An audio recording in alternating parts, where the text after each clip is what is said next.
Okay guys, तो chapter 1 हम लोग काफ़ी आगे तक जो है रिवाइज कर चुके हैं। अगर आपने लास्ट मेरी वीडियो देखी थी तो हमने जो है ये अपना स्टैंडर्ड सेटिंग प्रोसेस जो है रिवाइज कर लिया था। एक बार मैं आपको ओवरव्यू देता हूं कि और क्या क्या चीज़ें बची, ज़रा ध्यान से सुनिएगा।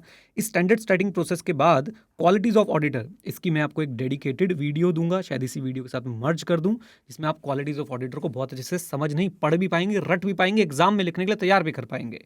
अच्छा, देन अब आते हैं यहाँ पे elements of a system of quality control. देखिए, पहले मेरी बात को समझिएगा। बेसिकली आईसीए यहाँ पे आपको एसए 220 पढ़ा रहा है। हम यहाँ पे एसक्यूसी 1 का थोड़ा सा जिक्र करेंगे और एसए 220 को पढ़ेंगे। अच्छा, देन इसी के अंदर आईसीए ने बीच में 10.2 में एथिकल रिक्वायरमेंट्स भी डाली हैं। हम इसको सेपरेटली पढ़ेंगे। एथिकल रिक्वायरमेंट थोड़ा सा एसए 220 का पार्ट भी होता है, बट हम लोग क्या करेंगे, पहले एसए 220 के बाकी सारे पार्ट्स पढ़ लेंगे और एथिकल रिक्वायरमेंट को हम लोग अलग से कवर करेंगे, जिसमें इंडिपेंडेंस और रिलेटेड टॉपिक्स आते हैं।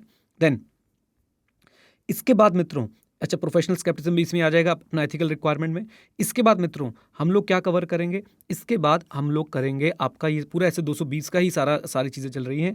देन आ जाएंगे हम 11 नंबर टॉपिक पे। यहाँ पे आईसीए बल्कि आपसे बोलूँगा ऐसे 210 डिस्कस करता है और फिर हम यहाँ पे ऐसे 210 की रिवीजन करेंगे। राइट, ये पूरा ऐसे 210 चलेगा और 210 जैसे ही खत्म होगा वैसे ही आपका सिलेबस चैप्टर 1 का कंप्लीट हो जाएगा। तो ये ओवरव्यू आपके लिए बहुत ज़रूरी है। मैं एक बार आपके लिए रिपीट करता हूँ, ज़रा ध्यान से सुनिए। अब हम लोग क्या करने वाले हैं, हम लोग अब सबसे पहले एसए 220 की रिवीजन करेंगे, उसके बाद एसए 210 की रिवीजन करेंगे और उसके बाद एथिकल रिक्वायरमेंट्स को रिवाइज कर लेंगे।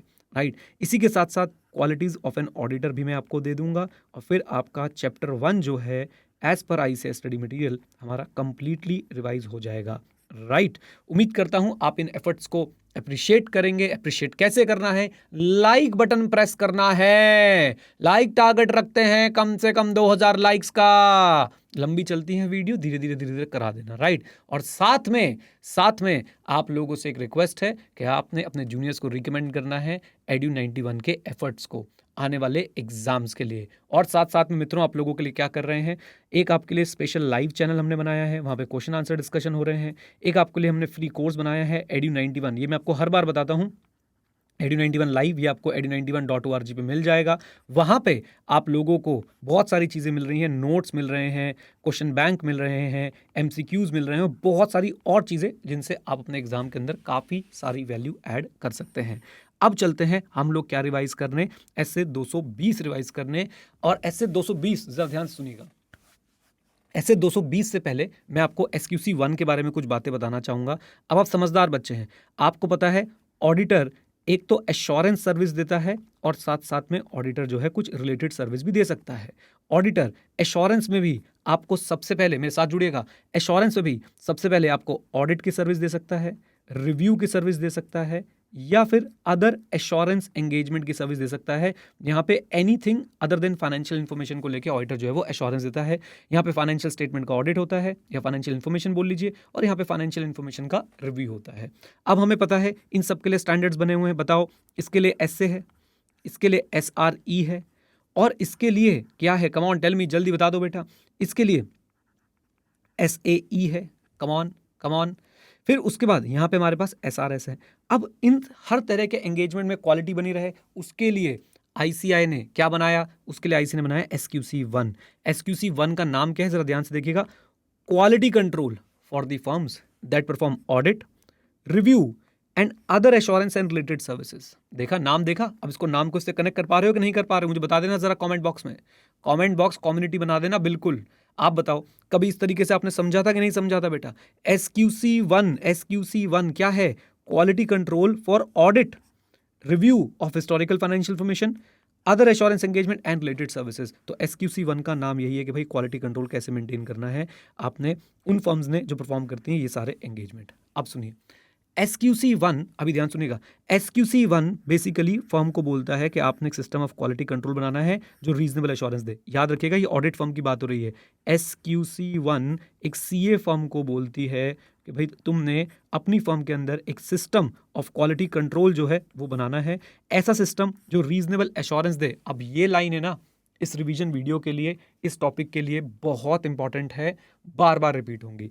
रीजनेबल एश्योरेंस दे किस बात को लेके, नंबर 1 कि भैया फर्म और उसके लोग कंप्लाई करते हैं प्रोफेशनल स्टैंडर्ड से, रेगुलेटरी लीगल रिक्वायरमेंट से। फर्म और उसके लोग कंप्लाई करते हैं प्रोफेशनल स्टैंडर्ड से, रेगुलेटरी लीगल रिक्वायरमेंट से, और जो रिपोर्ट इशू होगी वो होगी एप्रोप्रिएट इन दी सर्कमस्टेंस, यानी जो दिखेगा वही रिपोर्ट होगा, यानी जो सही होगा वही रिपोर्ट होगा। फॉर एग्जाम्पल ऑडिट में अगर मटीरियल मिसस्टेटमेंट है और परवेजिव है तो भैया एडवर्स ओपिनियन देंगे, right? Report will be appropriate as per the circumstance. Firm and personnel will comply with professional standard, regulatory and legal requirements. आइए अब आपके SQC1 ने ये छह क्या बताए, ये 6 elements of system of quality control बताए। देखिए फर्म को बोला गया था कि आप क्वालिटी कंट्रोल सिस्टम बनाइए, और अब उस क्वालिटी कंट्रोल सिस्टम के अंदर ये एलिमेंट्स अगर होंगे तो हम मानेंगे कि सर आपका क्वालिटी कंट्रोल अच्छा है। अब ये एलिमेंट्स कौन कौन से हैं? लेना, एक्सेप्ट कर, हम भी सीए हैं, नहीं हमारी भी एंगेजमेंट कराओ, हमें तो सिर्फ मॉनिटरी करते रहते हो। ओके, लेना, लीडरशिप रिक्वायरमेंट, एथिकल रिक्वायरमेंट, अच्छा जी, leadership responsibility, ethical requirement, then उसके बाद acceptance and continence of client relationship and specific engagement, सब समझेंगे, human resource, engagement performance and monitoring. अब सर आप तो बोल रहे थे ऐसे 220 पढ़ाओगे, 6 मिनट तो आपने सिर्फ SQC1 में लगा दिए, तो सुनिए बच्चों मेरी बातों को बहुत ध्यान से, बहुत इंपॉर्टेंट बात बोल रहा हूँ। ऐसे 220 और SQC1 में रिलेशनशिप क्या है यही नहीं समझ पाते लोग बाग, कुछ भी चल रहा है मार्केट के अंदर, कुछ भी। SQC1 और ऐसे 220 के बीच में रिलेशनशिप क्या है? SQC1 क्वालिटी कंट्रोल से डील करता है, ऐसे 220 भी क्वालिटी कंट्रोल से डील करता है। SQC1 क्वालिटी कंट्रोल से डील करता है for the firms which are doing कौन कौन से काम? Audit, review, assurance engagement and related service. ऐसे 220 क्वालिटी कंट्रोल की गाइडलाइन देता है only for audit, that's it, this is the only difference. SQC1 firm के हर तरह के एंगेजमेंट पे लगता है, ऐसे 220 सिर्फ क्वालिटी कंट्रोल की गाइडलाइन देता है इन case of audit of financial statements. और अगर आप ऐसे 220 का नाम भी देखेंगे बच्चों, तो ऐसे 220 का नाम है quality control for an audit of financial statement. Come on, quality control for an audit of financial statement. और SQC1 का नाम क्या था? Quality control for firms that perform audit, review of historical financial information, other assurance and related service engagement. उम्मीद करता हूं यहां तक आपको बात समझ आ गई होगी। अच्छा, अब ICAI ने पूरा ऐसे 220 आपको नहीं दिया है। कैसे दिया है मैं आपको बताता हूं। हमने बच्चों अब ये 6 एलिमेंट पढ़े हैं, हमने 6 एलिमेंट पढ़े हैं, ये SQC1 ने बताए थे। यही 6 एलिमेंट सेम ऑडिट के पॉइंट ऑफ व्यू से ऐसे 220 में है, यही 6 एलिमेंट सेम ऑडिट के पॉइंट ऑफ व्यू से ऐसे 220 में है। ICAI ने इन 6 एलिमेंट्स को समझाया है। इन 6 में से leadership, acceptance and continence, human resource, engagement, performance monitoring, इनको बिल्कुल ऐसे 220 से उठाया गया। एथिकल रिक्वायरमेंट में ICAI ने कुछ चीज़ें मिक्स एंड मैच करी हैं, और तभी अब हम जब ऐसे 220 में एलिमेंट्स पढ़ने जा रहे होंगे, हमारा पहले टारगेट होगा कि हम इन 5 को निपटा दें, 1, 3, 4, 5, 6, और एथिकल रिक्वायरमेंट को हम लोग अलग से निपटाएंगे, राइट? चलिए आ जाइए। तो अब हम लोग चर्चा करनी जो है वो शुरू करते हैं ऐसे 220 के कुछ एलिमेंट्स पे। लेकिन उससे पहले एक बड़ी इंपॉर्टेंट डेफिनेशन बहुत सारी है, लेकिन आपके कोर्स में सिर्फ एक ये डेफिनेशन जो है ICAI ने कवर करी है, पर्टिकुलरली आपकी जो मेन बुक है उसके अंदर। और डेफिनेशन किसकी है? एंगेजमेंट पार्टनर की। एंगेजमेंट पार्टनर कौन होता है ये बताते हैं हमारा ऐसे 220, और वो क्या बोलता है जरा ध्यान से देखिएगा। ऐसे 220 बोलता है कि पार्टनर या other person in the firm जो मेंबर है इंस्टीट्यूट का और फुल टाइम इन प्रैक्टिस है। आपकी अगर ICAI की बुक में अलग डेफिनेशन लिखी हो तो आई एम रियली सॉरी, मैंने ये ऐसे 220 के बेयर टेक्स्ट से जो है वो उठाई है। पार्टनर और अदर पर्सन जो मेंबर है इंस्टीट्यूट का, फुल टाइम प्रैक्टिस में है, और मेन तो ये है कि he is responsible for engagement and it's performance and for the report. तो वो एंगेजमेंट के लिए रिस्पॉन्सिबल है, उसकी परफॉर्मेंस के लिए रिस्पॉन्सिबल है, और रिपोर्ट, एंगेजमेंट का मतलब असाइनमेंट, या यहाँ पे आप कह सकते हैं कि भाई एंगेजमेंट एक्सेप्ट करने के लिए रिस्पॉन्सिबल है, परफॉर्मेंस के लिए रिस्पॉन्सिबल है, और उसकी रिपोर्ट के लिए रिस्पॉन्सिबल है, that is issued on behalf of the firm and who where required has appropriate authority from a professional और लीगल और रेगुलेटरी बॉडी। तो अगर ऑडिट करने के लिए कोई अथॉरिटी वगैरह चाहिए तो उसके पास वो अथॉरिटी है फ्रॉम प्रोफेशनल, लीगल और रेगुलेटरी बॉडी। तो ये एंगेजमेंट पार्टनर की डेफिनेशन जो है आपसे पूछी जा सकती है एग्जाम में, बल्कि पूछी जा चुकी है, तो इसको अच्छे से पढ़ लीजिएगा। बाकी सारी डेफिनेशन मैंने अपने नोट्स में एक्स्ट्रा दी हैं आपको थोड़ी थोड़ी चीज़ें समझाने के लिए। अच्छा जी, चलिए अब ज़रा चलते हैं और देखते हैं कि हमारे पास क्या है ऐसे 220 में। अब ऐसे 220 का पहला एलिमेंट, पहले बच्चों से सारे एलिमेंट याद करो। लेना, एक्सेप्ट कर, हम भी ह्यूमन है, हमसे हो गया ह्यूमन, हम भी ह्यूमन है, ले लो हम भी ह्यूमन है, राइट। हमारा भी मन करता है एंगेजमेंट करने का, हमारी तो सिर्फ मॉनिटरिंग ही होती रहती है। तो इनको ऐसे याद करेंगे, लेना, leadership responsibility, ethical requirement, accept कर, एक्सेप्टेंस एंड कॉन्टिन्यूएंस, हम भी ह्यूमन हैं, हम भी ह्यूमन मतलब ह्यूमन रिसोर्स। अच्छा जी, हमारा भी मन करता है क्या करने का, एंगेजमेंट करने का, एंगेजमेंट परफॉर्मेंस। एंड फाइनली हमारे पास आता है क्या बच्चों, एक हमारे पास लास्ट में जो बच जाता है दैट इज आपका हमारी तो सिर्फ क्या होती रहती है, मॉनिटरिंग होती रहती है। आइए अब जरा बात करते हैं लीडरशिप रिस्पॉन्सिबिलिटी की। तो देखिए इसमें क्या क्वेश्चन बनता है कि भाई बताओ एंगेजमेंट पार्टनर की क्या रिस्पॉन्सिबिलिटी होती है क्वालिटी को लेके in case of audit engagement, right, या leadership responsibility for quality of audit किसकी होती है। तो याद रखिए लीडरशिप रिस्पॉन्सिबिलिटी ऑडिट क्वालिटी को लेके होती है एंगेजमेंट पार्टनर की। एंगेजमेंट पार्टनर कौन, अभी हमने पढ़ा था एंगेजमेंट पार्टनर कौन है, पार्टनर है या अदर पर्सन है, मेंबर है, फुल टाइम प्रैक्टिस है, and he is responsible for the engagement, it's performance and the report. Okay, and has the appropriate authority from the wherever required has the appropriate authority from professional, legal और regulatory body। चलिए अब जरा इधर सुनिए please, focus करिएगा। Leadership responsibility किसकी है quality of audit की, एंगेजमेंट पार्टनर की है, राइट। लीडरशिप रिस्पॉन्सिबिलिटी किसकी है मित्रों, जल्दी बता दीजिए, एंगेजमेंट पार्टनर की है। ऐसे 220 इस बात को कैसे बोलता है, ऐसे 220 बोलता है कि भाई एंगेजमेंट पार्टनर रिस्पॉन्सिबिलिटी लेगा ओवरऑल क्वालिटी की। अच्छा जी, देन अब एंगेजमेंट पार्टनर इस रिस्पॉन्सिबिलिटी को निभाने के लिए किन चीजों पे एम्फसाइज करेगा, तो action and the messages to other member by the engagement partner shall emphasise on these two things. Number 1 importance of quality, कहाँ कहाँ पे, देखो बच्चों ये जो दो चीजें हैं ना, इस पूरे हिस्से में आपने दो चीजें ध्यान से याद रखनी है। बार बार ये ऐसे सिर्फ दो चीज़ों पे एम्फसाइज करेगा कि आपका जो एंगेजमेंट हो रहा है वो होना चाहिए कैसा, एज पर आपके जो ऑडिट हो रहा है वो होना चाहिए as per regulatory and legal requirement with professional standards. Okay, और दूसरा ऑडिट रिपोर्ट होनी चाहिए एप्रोप्रिएट इन द सर्कमस्टांस। ये दो लाइनें बार बार रिपीट होंगी तो इनको अपने दिमाग में बसा लीजिए। नंबर 1 कि भाई साहब आपका वर्क कंप्लाई करें with regulatory and legal requirements. Number 2 regulatory legal requirements and professional standards. Number 2 आपकी रिपोर्ट होनी चाहिए एप्रोप्रिएट एज पर दी सर्कमस्टांस। इन दोनों लाइन को आपने ध्यान में रखना है। चलिए आइए, सो एंगेजमेंट पार्टनर के एक्शन और मैसेजेस एम्फसाइज करें किसके ऊपर, importance to audit quality, importance to the audit quality of in 4 areas में। नंबर 1 एंगेजमेंट पार्टनर को इस चीज़ पे एम्फसाइज करना चाहिए कि जो भी वर्क आप लोग कर रहे हैं वो कंप्लाई करे regulatory and legal requirement and with professional standard से, कंप्लाई करे फर्म की क्वालिटी कंट्रोल पॉलिसी से, और जो रिपोर्ट इशू होगी वो एप्रोप्रिएट हो एज पर सर्कमस्टांसेस, और एंगेजमेंट टीम के पास एबिलिटी हो to raise the concern without fear of reprisals, मतलब मैनेजमेंट से बिना डरे वो अपनी बातें जो है उठा पाएं। तो याद रखिए एंगेजमेंट पार्टनर को क्या क्या एम्फसाइज करना चाहिए कि भाई इन चीज़ों का इम्पैक्ट ऑडिट की क्वालिटी पे क्या आता है, तो वो मैंने आपको बता दिया। नंबर 1 वो बोलेगा देखो सर काम ऐसा होना चाहिए जो कंप्लाई करे regulatory legal requirement and professional standard से। देखो सर आपने बाहर वाले स्टैंडर्ड से, बाहर वाले रेगुलेटरी इन्वायरमेंट से तो कंप्लाई करना ही है, फर्म की इंटरनल पॉलिसी से भी, सॉरी छींक आ गई थी, फर्म की इंटरनल क्वालिटी कंट्रोल पॉलिसी से भी कंप्लाई करना है। रिपोर्ट ऐसी इश्यू करनी है जो अप्रोप्रिएट हो इन सर्कमस्टांसेस, और एंगेजमेंट टीम के पास एबिलिटी हो to raise the concern without any fear. और साथ साथ एक चीज़ पे और एम्फसाइज करना है कि भैया quality is essential in performing audit engagement. ये एज इट इज बच्चों आपसे क्वेश्चन पूछेंगे, लिख के आना है।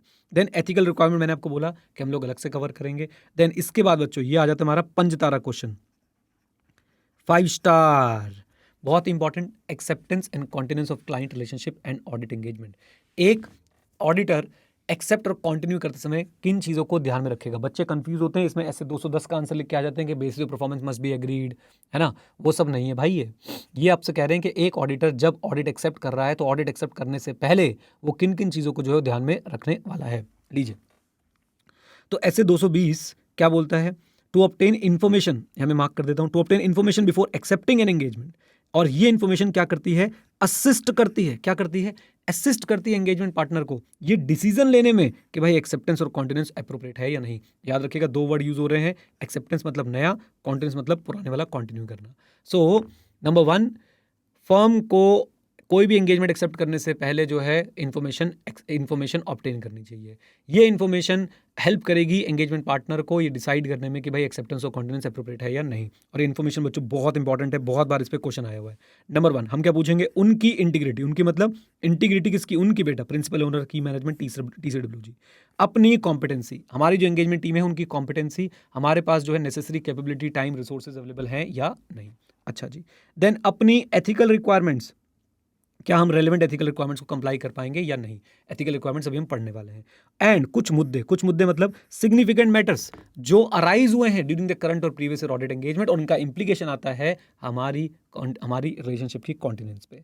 सिग्निफिकेंट मैटर्स जो अराइज हुए हैं करंट और प्रीवियस ईयर ऑडिट एंगेजमेंट में और जिसका इंप्लीकेशन आता है हमारी रिलेशनशिप की कॉन्टिनेंस पे। ये 4 फैक्टर जरूर कंसिडर करने हैं। और इसके साथ एक लाइन और लिख के आइएगा, अगर एंगेजमेंट पार्टनर के पास कोई ऐसी इंफॉर्मेशन है जो जिसकी वजह से वो ऑडिट को डिक्लाइन कर देता, अगर उसके पास तब होती जब वो ऑडिट एक्सेप्ट कर रहा था।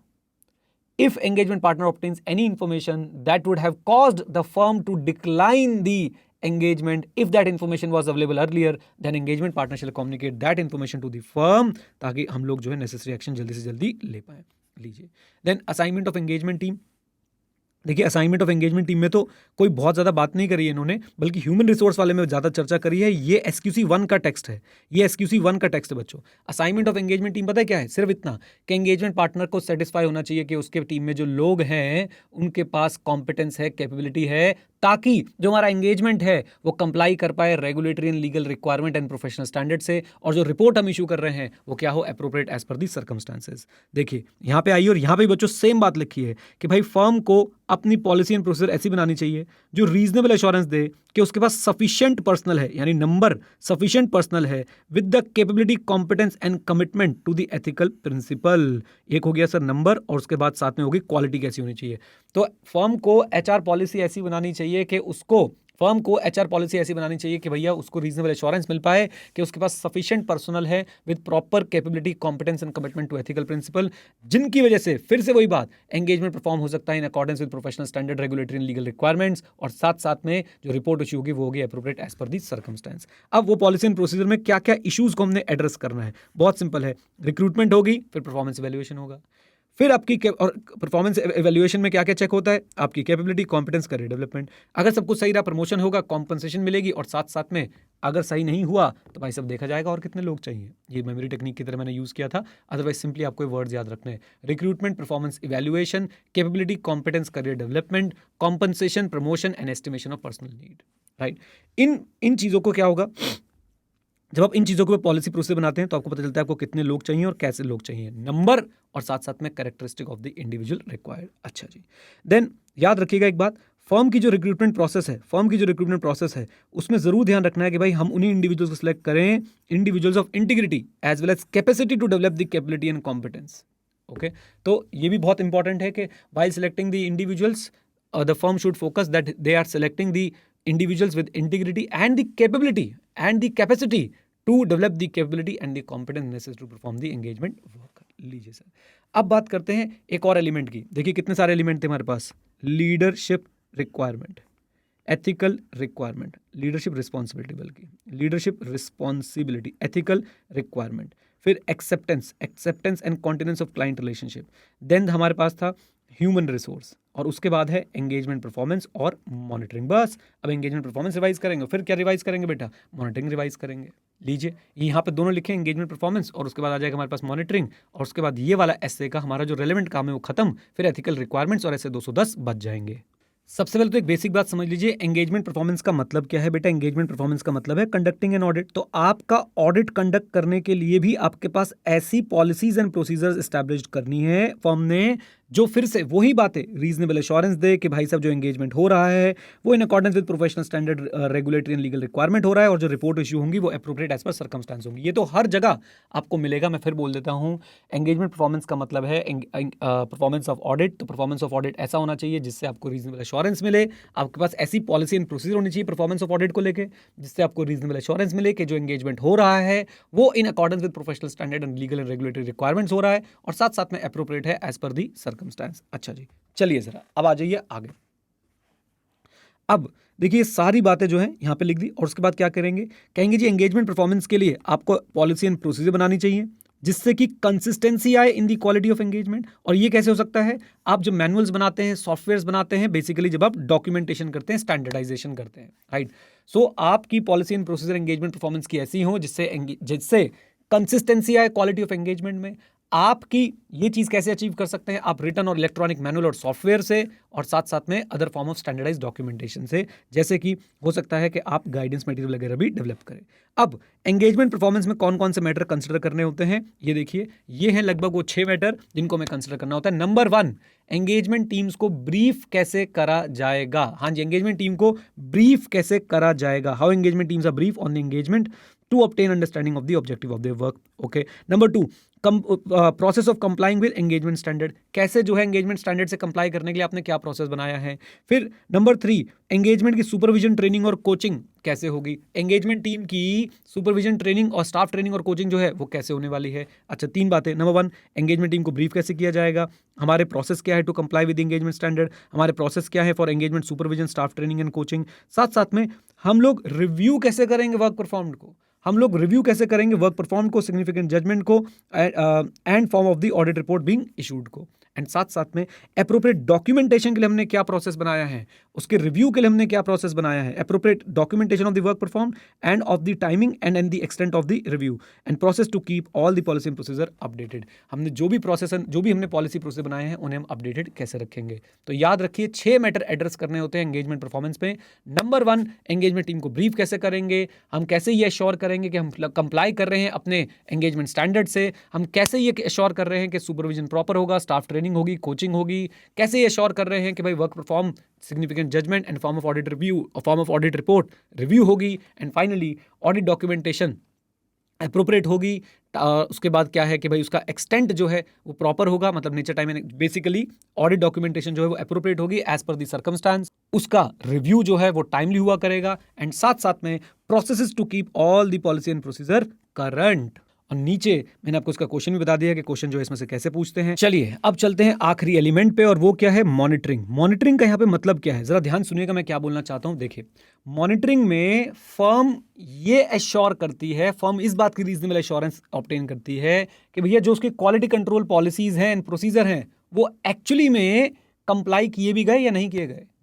मॉनिटरिंग में फर्म्स ऐसे पॉलिसी प्रोसीजर्स बनाती है जो फर्म को रीजनेबल एश्योरेंस देती है कि उसकी क्वालिटी कंट्रोल की पॉलिसी एंड प्रोसीजर्स जो हैं वो रेलेवेंट हैं, एडुकेट है, ऑपरेटिंग इफेक्टिवली है और कंप्लाइड इन प्रैक्टिस है या नहीं। राइट, ये मॉनिटरिंग होती है ऑडिट होने के बाद, इसे हम कोल्ड रिव्यू भी बुलाते हैं। और इसमें बेसिकली एक फर्म क्या करती है, पॉलिसी प्रोसीजर बना के रीजनेबल एश्योरेंस ऑब्टेन करती है कि उसकी जो पॉलिसी प्रोसीजर है relating to system of quality control वो relevant, adequate, operating effectively and complied in practice है या नहीं।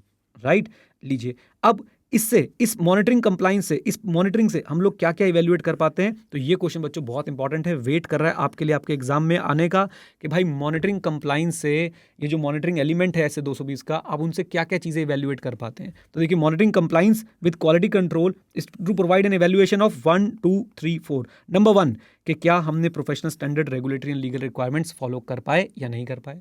राइट, नंबर 2 क्या क्वालिटी कंट्रोल सिस्टम फर्म का एप्रोप्रिएटली डिजाइन और इफेक्टिवली इंप्लीमेंटेड है या नहीं है। राइट, ये 2 चीजें वैल्यूएट हो गई, कुल मिलाकर जो है 4 चीजें वैल्यूएट कर पाते हैं आप इस मॉनिटरिंग कंप्लाइंस से। नंबर 1 है क्या professional standard, regulatory and legal requirement fulfil हो रही है या नहीं। नंबर 2 है क्या quality control system appropriately design और इफेक्टिवली इंप्लीमेंटेड है या नहीं। और नंबर 3 है क्या फर्म का क्वालिटी कंट्रोल सिस्टम ये एश्योर करा पा रहा है, क्या फर्म का क्वालिटी कंट्रोल सिस्टम एश्योर करा पा रहा है that reports are issued by the firm are appropriate in the circumstances. ये तो बार बार आएगा ही बेटा, ये दोनों चीजें आप देखोगे कितनी कॉमन चल रही हैं। राइट, तो पहली बात कि भाई प्रोफेशनल जो हमारा नंबर 1 है कि क्या हम professional standard, regulatory and legal requirements को स्टिक कर पा रहे हैं, नहीं कर पा रहे हैं। Quality control system appropriate design and implemented है या नहीं। क्वालिटी कंट्रोल पॉलिसीज की वजह से हम लोग report as per appropriate as per circumstances issue कर पा रहे हैं या नहीं। और साथ साथ में बच्चों आखिरी पॉइंट ये है कि यहां पे आप लोग एक चीज और इवैल्यूएट कर सकते हो कि फॉलोअप कैसा है फर्म के क्वालिटी कंट्रोल सिस्टम का। फॉलोअप का मतलब क्या है, क्या फॉलोअप एप्रोप्रिएट फर्म पर्सनल ले लेते हैं जल्दी से, so that modifications are promptly made to the quality control procedure and policy and procedure. मतलब अगर कहीं पे कुछ छोटी मोटी मिस्टेक है क्वालिटी कंट्रोल प्रोसीजर के अंदर, तो भाई फर्म का फॉलोअप सिस्टम कैसा है, क्या एप्रोप्रिएट पर्सनल क्विक एक्शन लेके मॉडिफाई कर देते हैं quality control procedures and policies को। ये 4 चीजें जो हैं इवैल्यूएट कर पाते हैं हम लोग मॉनिटरिंग में। राइट, यहां आके मित्रों हमारा एसए 220 कंप्लीट हो जाता है। अब आपने मेरे साथ क्या पढ़ने हैं, एथिकल रिक्वायरमेंट्स, और एथिकल रिक्वायरमेंट्स के साथ साथ एसए 210 और लास्ट में क्वालिटीज ऑफ एन ऑडिटर की एक वीडियो। और उस प्रकार हमारा चैप्टर 1 पूरा का पूरा अच्छे से इन डिटेल रिवाइज हो जाएगा। चलिए अब चलते हैं कहाँ पे, अब हम चलते हैं एस से 210 या फिर एथिकल रिक्वायरमेंट्स, जो भी सही लगेगा उसको पढ़ लेते हैं। अब बात कर लेते हैं एथिकल रिक्वायरमेंट्स की जल्दी से। देखिए एथिकल रिक्वायरमेंट्स जो हैं वो आपके सिलेबस में एक तरीके से आप मान के चलिए नई नई ऐड हुई हैं, प्लीज़ स्किप मत करके जाइएगा किसी भी हाल में। क्या है ये एथिकल रिक्वायरमेंट्स? तो ऑडिटर को बोला गया कि भैया आपने एथिकल रिक्वायरमेंट से कंप्लाई करना है, राइट। और वो एथिकल रिक्वायरमेंट किस किस से रिलेटेड है? इंडिपेंडेंस से, including those pertaining to independence relating to financial statement audit engagement. और रेलेवेंट एथिकल रिक्वायरमेंट्स जो कहाँ बताई गई हैं? Basically code of ethics of professional accountants, जो कि आइसबा कोड भी जिसको बोला जाता है। अभी आइसबा क्या है जरा मैं आपको बता दूं, this is international ethics standard board for accountants, international ethics standard board for accountants, right. So relevant ethical requirement generally क्या मानी जाती हैं? जो हमारे आइसबा का एथिक्स कोड है, code of ethics of professional accountants related to audit of financial statement. अब एक बार समझ लेते हैं जल्दी से कि एथिक्स क्या है। एथिक्स सिंपली स्पीकिंग प्रिंसिपल्स होते हैं जो गवर्न करते हैं इंडिविजुअल को या ग्रुप को। ओके हर प्रोफेशन में कोड ऑफ एथिक्स होते हैं और ऑडिटिंग में भी कोई एक्सेप्शन नहीं है। ऑडिटिंग के भी कोड ऑफ एथिक्स हमारे पास जो है वो प्रेजेंट हैं। ओके और ऑडिटिंग में तो बहुत ज़्यादा ज़रूरी भी हो जाते हैं, क्योंकि ऑडिट में आप समझ रहे हैं ना कि आप पैसे से जो है वो पैसे के मैटर पे जो है आप लोग ओपिनियन दे रहे होते हैं। लीजिए तो अब आइसबा कोड ने कुछ फंडामेंटल प्रिंसिपल्स बताए हैं प्रोफेशनल एथिक्स के, जो आपके एग्जाम के लिए बहुत ज़्यादा ज़रूरी है और इस बार बच्चों इस पे क्वेश्चन आने के चांसेस भी हैं। इवन स्टडी मटेरियल के अंदर एक क्वेश्चन है, difference between integrity and objectivity, difference between integrity and objectivity, और वो हमने कवर कर लिया है। आप लोग देख सकते हैं हमारा क्वेश्चन आंसर सीरीज जो हम लोगों ने आपके साथ शेयर करी थी। ओके सो आइसबा कोड ने कुछ फंडामेंटल प्रिंसिपल बताए प्रोफेशनल एथिक्स के, which are relevant to the auditor when conducting an audit of financial statement, और उनके हमें मीनिंग जो है समझ के जाने हैं। पहले हम सिर्फ एक एक वर्ड जो है समझ के जाते थे, अब थोड़े से मीनिंग भी आपको समझ के जाने हैं। जैसे इंटीग्रिटी में सबसे पहले आपको देखना है स्ट्रेट फॉरवर्ड हो, ऑनेस्ट हो, और साथ साथ में फेयर डीलिंग्स और ट्रूथफुलनेस उसके अंदर हो, और साथ साथ में आपने एसोसिएट नहीं होना है किसी भी ऐसी रिपोर्ट, रिटर्न या फिर किसी भी इंफॉर्मेशन से जिसको आप मानते हैं कि वो मटेरियली फॉल्स है, मिसलीडिंग स्टेटमेंट है, या फिर उसमें ऐसी स्टेटमेंट और इन्फॉर्मेशन है जो रेकलेसली प्रोवाइड की गई है, या फिर ओमिट करती है इन्फॉर्मेशन जिसकी वजह से वो मिसलीडिंग बन जाएगी। देखिए ये मैं आपको बता रहा हूँ इस बार के एग्जाम के लिए ये बेटा 5 स्टार है, 5 स्टार। इंटीग्रिटी पे अगर आपको लिखने को आ गया 2 नंबर के लिए, 3 नंबर के लिए, 4 नंबर के लिए, तो याद रखिएगा ये आपको लिख के आने पड़ेंगे वर्ड्स। मैंने आंसर कवर करते समय इसको बहुत अच्छे से कवर किया, अगर वो वीडियो देखना चाहते हैं तो देख लीजिएगा। देन प्रिंसिपल ऑफ ऑब्जेक्टिविटी, और एक बार चेक करके मुझे बताइएगा कि आपने अपनी क्लासेस में जिससे भी आपने क्लास ली कवर किया है या नहीं किया है। प्रिंसिपल ऑफ ऑब्जेक्टिविटी का मतलब क्या है कि आपको अपनी प्रोफेशनल जजमेंट कॉम्प्रोमाइज नहीं करनी because of biasness, conflict of interest और अनड्यू इन्फ्लुएंस ऑफ अदर्स।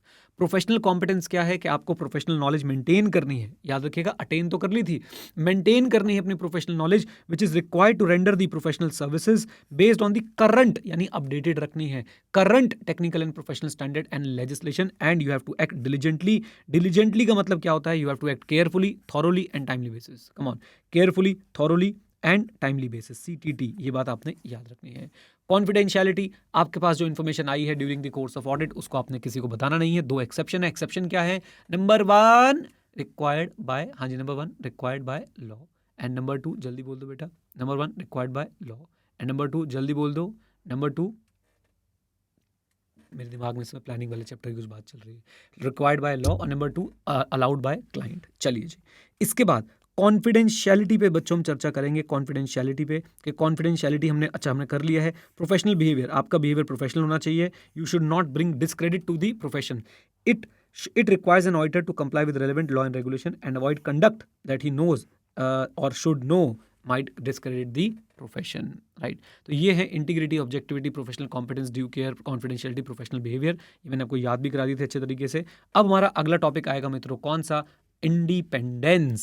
अब इंडिपेंडेंस को लेके देखिए मैंने कुछ चीज़ें मार्क कर दी आपके लिए। तो इंडिपेंडेंस का ना बहुत सारा कॉन्सेप्ट यहाँ पे डिस्कस्ड है। मैं आपसे रेलेवेंट बात करता हूँ। सबसे पहली बात, आपके SQC 1 और SC 220 दोनों ही बोलते हैं कि भाई फर्म को जो है वो किससे कंप्लाइंस करना चाहिए? Ethical requirements. एथिकल रिक्वायरमेंट्स क्या है? अभी हमने पढ़ी थी, राइट। एथिकल रिक्वायरमेंट में एक इंडिपेंडेंस भी आती है और इनके अपना जो ये इन्होंने आइसबा वालों ने बताया ना फंडामेंटल प्रिंसिपल्स, ये भी आते हैं। चलिए ठीक है, SC 220 SQC 1 दोनों ही ये बात बोलते हैं कि भाई देखो फर्म को जो है एथिकल रिक्वायरमेंट से कंप्लाई करना चाहिए। SC 220 बोलता है कि भाई एंगेजमेंट पार्टनर की रिस्पॉन्सिबिलिटी होती है एथिकल रिक्वायरमेंट को लेके। ओके, अब इसमें एक बड़ी इंपॉर्टेंट लाइन है, SC 220 recognize that engagement team is entitled to rely on firm system in meeting the responsibility with respect to quality control procedure।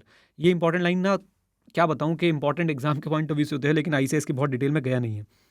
भाई देखो, एंगेजमेंट टीम को जो है वो पूरी परमिशन है कि आप रिलाय कर सकते हो किस पे, फर्म के सिस्टम पे। फर्म ने क्वालिटी कंट्रोल जो सिस्टम बनाया है उस पे, in meeting the responsibility with respect to quality control procedure. मैं इसकी डिटेल में नहीं जा रहा क्योंकि आईसीए ने बस ये ऐसे ही डाल के छोड़ रखी है, उस पर एक आधी बार क्वेश्चन पूछा रखा है, I think fill in the blanks करके एमसीक्यू बना के पूछ लिया था इसका, मतलब एक वर्ड मिसिंग करके नीचे ऑप्शन देके, तो इसलिए मैंने आपको ये बता दिया। अच्छा, देन इसके बाद आप यहाँ पे आइए, ये भी सिर्फ रीडिंग के लिए अच्छा लगता है कि चलो भाई रीड कर लिया एक बार, हमें पता है कि it is not possible to define independence. जितने भी रूल्स इंडिपेंडेंस को डिफाइन करते हैं वो एक पर्टिकुलर ऑब्जेक्टिव के साथ आते हैं। रूल्स ना ही रूल्स अपने आप से इंश्योर नहीं कर सकते existence of independence. Why? Because independence is a condition of mind as well as of character. फिर से बोलता हूँ, इंडिपेंडेंस को डिफाइन करना आसान नहीं है। रूल्स अगर इंडिपेंडेंस को डिफाइन करते हैं तो ऑब्जेक्टिव के साथ करते हैं। रूल्स ना ही क्रिएट कर सकते हैं, ना ही इंश्योर कर सकते हैं इंडिपेंडेंस। इंडिपेंडेंस सिर्फ एक कंडीशन ऑफ माइंड ही नहीं, एक पर्सनल करेक्टर की भी जो है वो कंडीशन है। And it should never be confuse with superficial and visible standards of independence which are sometimes imposed by law. देखो, कंपनीज एक्ट 2013 इंडिपेंडेंस की कंडीशन इंपोज करता है, लेकिन सर जी क्या हम उसको भी कॉन्ट्रावीन कर सकते हैं? क्या हम उसको भी सुपरसीड कर सकते हैं? Answer is yes. वो बोलता है कि रिश्तेदार ये नहीं कर सकता, रिश्तेदार वो नहीं कर सकता, लेकिन आपका बेस्ट फ्रेंड जो रिश्तेदार से भी नजदीक है वो तो कर सकता है ना। चलिए आइए, इस पर और चर्चा नहीं, ये पढ़ने बच्चों चीज़ें अच्छी लगती हैं एंड आई होप आपके दिमाग में भी रह गई होंगी कि भाई इसको डिफाइन करना इम्पॉसिबल है, आप इसको डिफाइन नहीं कर सकते। रूल्स ऑब्जेक्टिव के साथ बनते हैं इंडिपेंडेंस के, रूल्स ना ही क्रिएट कर सकते, ना ही इंश्योर कर सकते इंडिपेंडेंस। इंडिपेंडेंस माइंड में भी होनी चाहिए, करेक्टर में भी होनी चाहिए। इंडिपेंडेंस को कभी भी आप लोगों को सुपरफिशियल विजिबल स्टैंडर्ड के साथ कंफ्यूज नहीं करना चाहिए जो इंपोज करें लॉ ने। अब इंडिपेंडेंस दो तरह की होती है, independence of mind and independence in appearance. और कोड ऑफ एथिक्स ने जो है इसको कैसे डिफाइन किया है इंडिपेंडेंस को, जरा देखिएगा। IFAC द्वारा इशू गया code of ethics for professional accountant define करता है इंडिपेंडेंस को। Number 1, independence of mind, state of mind that permits. ये बहुत इंपॉर्टेंट, ये है बहुत इंपॉर्टेंट। इससे ऊपर वाली बातें आप बिल्कुल छोड़ सकते हैं, इससे ऊपर वाली बातें आप बिल्कुल छोड़ दीजिए, आप सिर्फ यहाँ पे ध्यान लगाइए। अब स्टेट ऑफ इंडिपेंडेंस, सबसे पहले इंडिपेंडेंस ऑफ माइंड को क्या बोलते हैं? State of mind that permits the provision of opinion without being affected by influences. यानी आपको ऐसी स्टेट ऑफ माइंड बनानी है कि आप जब ओपिनियन दें तो आपका माइंड किसी और के इन्फ्लुएंस में ना आए। Allowing an individual to act with IOP, याद रखिएगा, integrity, objectivity and professional scepticism. Integrity, objectivity and professional scepticism. और अभी हम दोनों इनका मतलब भी समझ के आ चुके हैं, इंटीग्रिटी और ऑब्जेक्टिविटी का। प्रोफेशनल स्केप्टिसिज्म लास्ट में कवर कर लेंगे। अब जरा इधर देखिए, प्लीज फॉलो कीजिएगा। इंडिपेंडेंस इन अपीयरेंस क्या होता है? ऐसे फैक्ट्स और सर्कमस्टांसेस को अवॉइड करना जो इतने सिग्निफिकेंट है कि थर्ड पार्टी को लग सकता है कि ऑडिटर की IOP सैक्रिफाइस्ड है। ऐसे फैक्ट्स और सर्कमस्टांसेस को इग्नोर करना जो इतने सिग्निफिकेंट है कि भाई थर्ड पार्टी को लग सकता है कि ऑडिटर की IOP जो है वो क्या है? सैक्रिफाइस्ड है, कॉम्प्रोमाइज्ड है। Okay. Now, independence of the auditor has not only to exist in fact, but it should also appear to exist to all reasonable person. होनी भी चाहिए और दिखनी भी चाहिए। लीजिए सर, अब बात करेंगे कि भाई थ्रेट्स टू इंडिपेंडेंस जो है वो क्या क्या होती है। इसी चीज़ का मैंने जो है यहाँ पे चार्ट बना के आपको दे दिया है, जो भी हमने पढ़ा है। अब हम चलते हैं थ्रेट्स टू इंडिपेंडेंस को पढ़ने के लिए, और थ्रेट्स टू इंडिपेंडेंस के बाद प्रोफेशनल स्केप्टिसिज्म, फिर ऐसे 210, और फिर हमारा चैप्टर हो जाएगा समाप्त। 5 तरह की जो है वो थ्रेट्स बताई गई हैं, जिसमें सबसे पहले आती है self interest threat. Self interest threat का मतलब है कि साहब जहाँ पे ऑडिटिंग फर्म या उसका पार्टनर डायरेक्टली कोई फाइनेंशियल इंटरेस्ट लगता हो, फाइनेंशियल इंटरेस्ट हो ऑडिट क्लाइंट में, तो उसे हम बोलते हैं सेल्फ इंटरेस्ट थ्रेट। जैसे कि डायरेक्ट फाइनेंशियल इंटरेस्ट है, यानी कि आप शेयर होल्डर हैं, या आपका उससे प्रॉफिट परसेंटेज कुछ फिक्स्ड है, पार्टनर हैं, या फिर आपने लोन और गारंटी ले रखी है, या आपके बिहाफ पे लोन और गारंटी दे रखी है क्लाइंट ने। आप अनड्यूली डिपेंड करते हैं क्लाइंट की फीस पे, आपका क्लोज बिजनेस रिलेशनशिप है क्लाइंट के साथ, पोटेंशियल एम्प्लॉयमेंट है, कंटिजेंट फीस है। ये वाला रिपीट है तो इसको छोड़ दीजिएगा। ये सारे एग्जांपल्स थे, किसके एग्जांपल्स थे? सेल्फ इंटरेस्ट थ्रेट कब कब आ सकती है? सेल्फ रिव्यू थ्रेट, मतलब अपने ही काम को रिव्यू करने की थ्रेट। तो अगर नॉन ऑडिट वर्क प्रोवाइड किया है आपने एक ऑडिट क्लाइंट को और आप उसी का ऑडिट करने जा रहे हैं, तो आप कभी भी अपनी गलती जो है एडमिट नहीं करेंगे, and therefore there is a self review threat. या फिर जब member of audit team was previously director और senior employ of the client, मतलब ये है ए जो है भाई साहब यहाँ पे डायरेक्टर था और वहाँ से डायरेक्टरशिप छोड़ के फिर उसने एक फर्म बना ली ABC चार्टर्ड अकाउंटेंट्स, जहाँ पे ए जो है पार्टनर है। अब बताओ भाई साहब, इस डायरेक्टर ने तो यहाँ पे काम किया है, डायरेक्टर ने जब काम किया है तो जब उसका रिव्यू करेंगे गलती निकलेगी तो ये तो एक तरह से सेल्फ रिव्यू हो जाएगा ना, गलती निकालेंगे नहीं। Advocacy threat, most important, mark कीजिए। बेसिकली आप क्लाइंट की पोजीशन को प्रमोट कर रहे हैं और ऐसा लग रहा है देख के कि आप क्लाइंट की साइड ले रहे हैं, unnecessarily you are taking sides with client. Okay. ये बच्चों को बहुत कंफ्यूज करता है when an auditor deal with share or security. मतलब जब भाई साहब एक ऑडिटर किससे डील कर रहा है, शेयर और सिक्योरिटी में डील कर रहा है, मतलब यहाँ पे वो उसके जो है शेयर और सिक्योरिटी को आईपी वगैरह लाने में हेल्प कर रहा है, राइट। या फिर becomes the clients advocate in litigation and third party disputes, तो हम बोलेंगे कि भाई वो एक तरह से ऑडिटी क्लाइंट के कॉज को बढ़ावा दे रहा है, ऑडिटी क्लाइंट के कॉज को जो है वो पुश कर रहा है, तो ऐसा लगेगा कि भाई वो ऑडिटी क्लाइंट के लिए एडवोकेसी कर रहा है। ओके। और इससे आपको ये बात याद दिला दी जाए कि भैया इंडिपेंडेंस होनी नहीं चाहिए, दिखनी भी चाहिए। Familiarity threat, they are self evident, जब आपका ऑडिटर जो है वो ज़्यादा सिंपैथेटिक हो जाता है क्लाइंट की तरफ, ओहो बेचारा क्लाइंट नन्ना मुन्ना, राइट। एग्जाम्पल क्या है, क्लोज रिलेटिव हैं, फॉर्मर पार्टनर क्लोज रिलेटिव हैं ऑडिट टीम में क्या है, ऑडिट टीम के किसी मेंबर का क्लोज रिलेटिव जो है सीनियर पोजीशन में क्लाइंट कंपनी पे। Former partner of the audit firm being a director और senior employ of the client, कोई फॉर्मर पार्टनर है वो किसी कंपनी में जाके बड़ी पोजीशन पे लग गया है, तो आपकी अच्छी खासी फेमिलियरिटी है उसके साथ। लॉन्ग एसोसिएशन, रोटेशन देखिए क्यों आया था, 139 सबसेक्शन 2 इसी को तोड़ने के लिए आया था, long association and acceptance of significant gift and hospitality from the client it's director और एम्प्लॉयज। तो ये हमारी हो गई फेमिलियरिटी थ्रेट के कारण। इंटिमिडेशन थ्रेट क्या है, जब ऑडिटर को रोका जाता है from acting objectively with an adequate degree of professional scepticism, basically उसकी ऑब्जेक्टिविटी और प्रोफेशनल स्केप्टिज्म पर रोक लगाई जा रही है और डरा धमका के जो है वो रोक लगाई जा रही है। थ्रेट ऑफ रिप्लेसमेंट दी जा रही है, अगर आप डिसएग्री करते हैं मैनेजमेंट से, आपको थ्रेट ऑफ रिप्लेसमेंट दी जाती है। आपको काम कम करने के लिए बोला जाता है कि भाई नहीं आप ये सब चीज़ें चेक नहीं करोगे। तो ये बेसिकली क्या है, these are threats of intimidating the auditor, जैसे पीडब्ल्यूसी के केस में हुआ था अनिल अंबानी की कंपनी में, तो यहाँ पे इंटिमिडेशन थ्रेट्स जो है आ जाती है। Now safeguards to independence, तो भाई साहब उसी बोर्ड ने हमारे जिन्होंने ये बताए थे अपने क्या कि भाई ये क्या क्या थ्रेट्स हो सकती हैं, उन्होंने बताया कि क्या क्या जो है सेफ गार्ड लिए जा सकते हैं। और सेफ गार्ड में याद रखिएगा एज सच कुछ प्रिंसिपल्स बताए हैं। पहले बताया कि भाई इंडिपेंडेंस होनी नहीं चाहिए, दिखनी भी चाहिए, तो auditor must appear to be independent. और याद रखिएगा कि इंडिपेंडेंस के केस में की प्रिंसिपल्स क्या हैं, आईओपी मैंने आपको पहले ही बता दिया, आईओपी होते हैं, राइट। अब कोई भी काम लेने से पहले ऑडिटर को कंसिडर करना चाहिए क्या यहाँ पे थ्रेट टू इंडिपेंडेंस है। अगर इंडिपेंडेंस को थ्रेट है तो या तो उसे काम लेना ही नहीं चाहिए या फिर सेफ गार्ड जो है वो लगाने चाहिए to eliminate that threat, right. और अगर आप लोग फुली सेफ गार्ड्स नहीं लगा पा रहे हैं, क्रेडिबल सेफ गार्ड्स नहीं लगा पा रहे हैं, फिर तो आपको काम लेना ही नहीं चाहिए। यही 5 बातें लिखी हैं। नंबर 1, इंडिपेंडेंस होनी नहीं चाहिए, देखनी भी चाहिए। नंबर 2, इंडिपेंडेंस के फंडामेंटल प्रिंसिपल होते हैं integrity, objectivity and professional scepticism. Number 3, आपको ज़रूर कंसिडर करना चाहिए कोई भी काम एक्सेप्ट करने से पहले क्या इसमें थ्रेट इन्वॉल्व है। अगर थ्रेट हैं तो या तो आप काम मत लीजिए या फिर सेफ गार्ड लगाइए, और अगर आप सेफ गार्ड नहीं लगा पा रहे हैं, क्रेडिबल सेफ गार्ड्स नहीं लगा पा रहे हैं, तो आपको काम एक्सेप्ट ही नहीं करना चाहिए, राइट। तो ये आपके जो एथिकल रिक्वायरमेंट वाला पार्ट था प्लस जो इंडिपेंडेंस की थ्रेट वगैरह वाला पार्ट था वो यहाँ पे हो जाता है समाप्त। अब हम इसी से रिलेटेड एक टॉपिक की रिवीजन करेंगे और वो क्या है, प्रोफेशनल स्केप्टिसिज्म। मेरे साथ बोल दीजिए, प्रोफेशनल स्केप्टिसिज्म। और प्रोफेशनल स्केप्टिसिज्म के बाद सीधा हम चलेंगे एसए 210 पढ़ने के लिए, क्योंकि हमारे सारी चीज़ें जो हैं वो ख़त्म हो चुकी हैं। हमारे पास सिर्फ एसए 210 जो है वो बचा है और प्रोफेशनल स्केप्टिसिज्म जो है वो बचा है। ध्यान से पढ़िएगा जरा, थोड़ा सा मैं इसको जूम इन कर देता हूं ताकि आपको बहुत अच्छे से नजर आए। सो प्रोफेशनल स्केप्टिसिज्म में सबसे पहले तो मीनिंग एंड कॉन्सेप्ट, और मैं बता दूं कि एग्जाम के लिए साथ सुपरा इंपॉर्टेंट है, सुपरा। ओके, राइट, चलिए जी। तो मीनिंग एंड कॉन्सेप्ट पढ़ते हैं। सबसे पहले सर एटीट्यूड ऑफ, मैंने आपके लिए ब्लैंक छोड़ दिया ताकि आप लोग भी सर पढ़ते समय जो है मेरे साथ इन्वॉल्व हों। एटीट्यूड ऑफ क्वेश्चनिंग माइंड, याद रखिएगा, this is the keyword sir, ये आप भूलेंगे नहीं बिल्कुल भी। सो प्रोफेशनल स्केप्टिसिज्म इंक्लूड्स या involves attitude of professional questioning mind. Questioning mind किस किस चीज के लिए, क्लास में पढ़ाया गया था, जो मिला जो दिखा जो कहा। 2 मैंने चेंज कर दिए हैं, ये मैंने क्लास में नहीं पढ़ाए थे, बट मैंने sir as per the latest notes जो मैं बनाता रहता हूं उसके हिसाब से मैंने रिवीजन वीडियो में डाल दिए हैं। तो जो मिला जो दिखा जो कहा तो सही है, जो हुआ जो होगा, जो हुआ जो होगा, जो मिला कॉन्ट्राडिक्टरी ऑडिट एविडेंस, जो दिखा रिलायबिलिटी ऑफ डॉक्यूमेंट्स, जो कहा रिस्पॉन्सेज टू इंक्वायरी, जो हुआ ऐसी कंडीशन जिनसे फ्रॉड के चांसेस लग रहे हैं, या फिर ऐसे सर्कमस्टांसेस जो सजेस्ट कर रही है कि साहब आपको जो है ऑडिट प्रोसीजर अप्लाई करने in addition to those required by the SAs, यानी कि ऐसी कंडीशन जहां पे सर आपको एक्स्ट्रा वर्क करना पड़ रहा है, ऐसी कंडीशंस को लेकर भी हमें प्रोफेशनल स्केप्टिसिज्म एक्सरसाइज करना चाहिए, क्वेश्चनिंग माइंड जो है वो रखना चाहिए।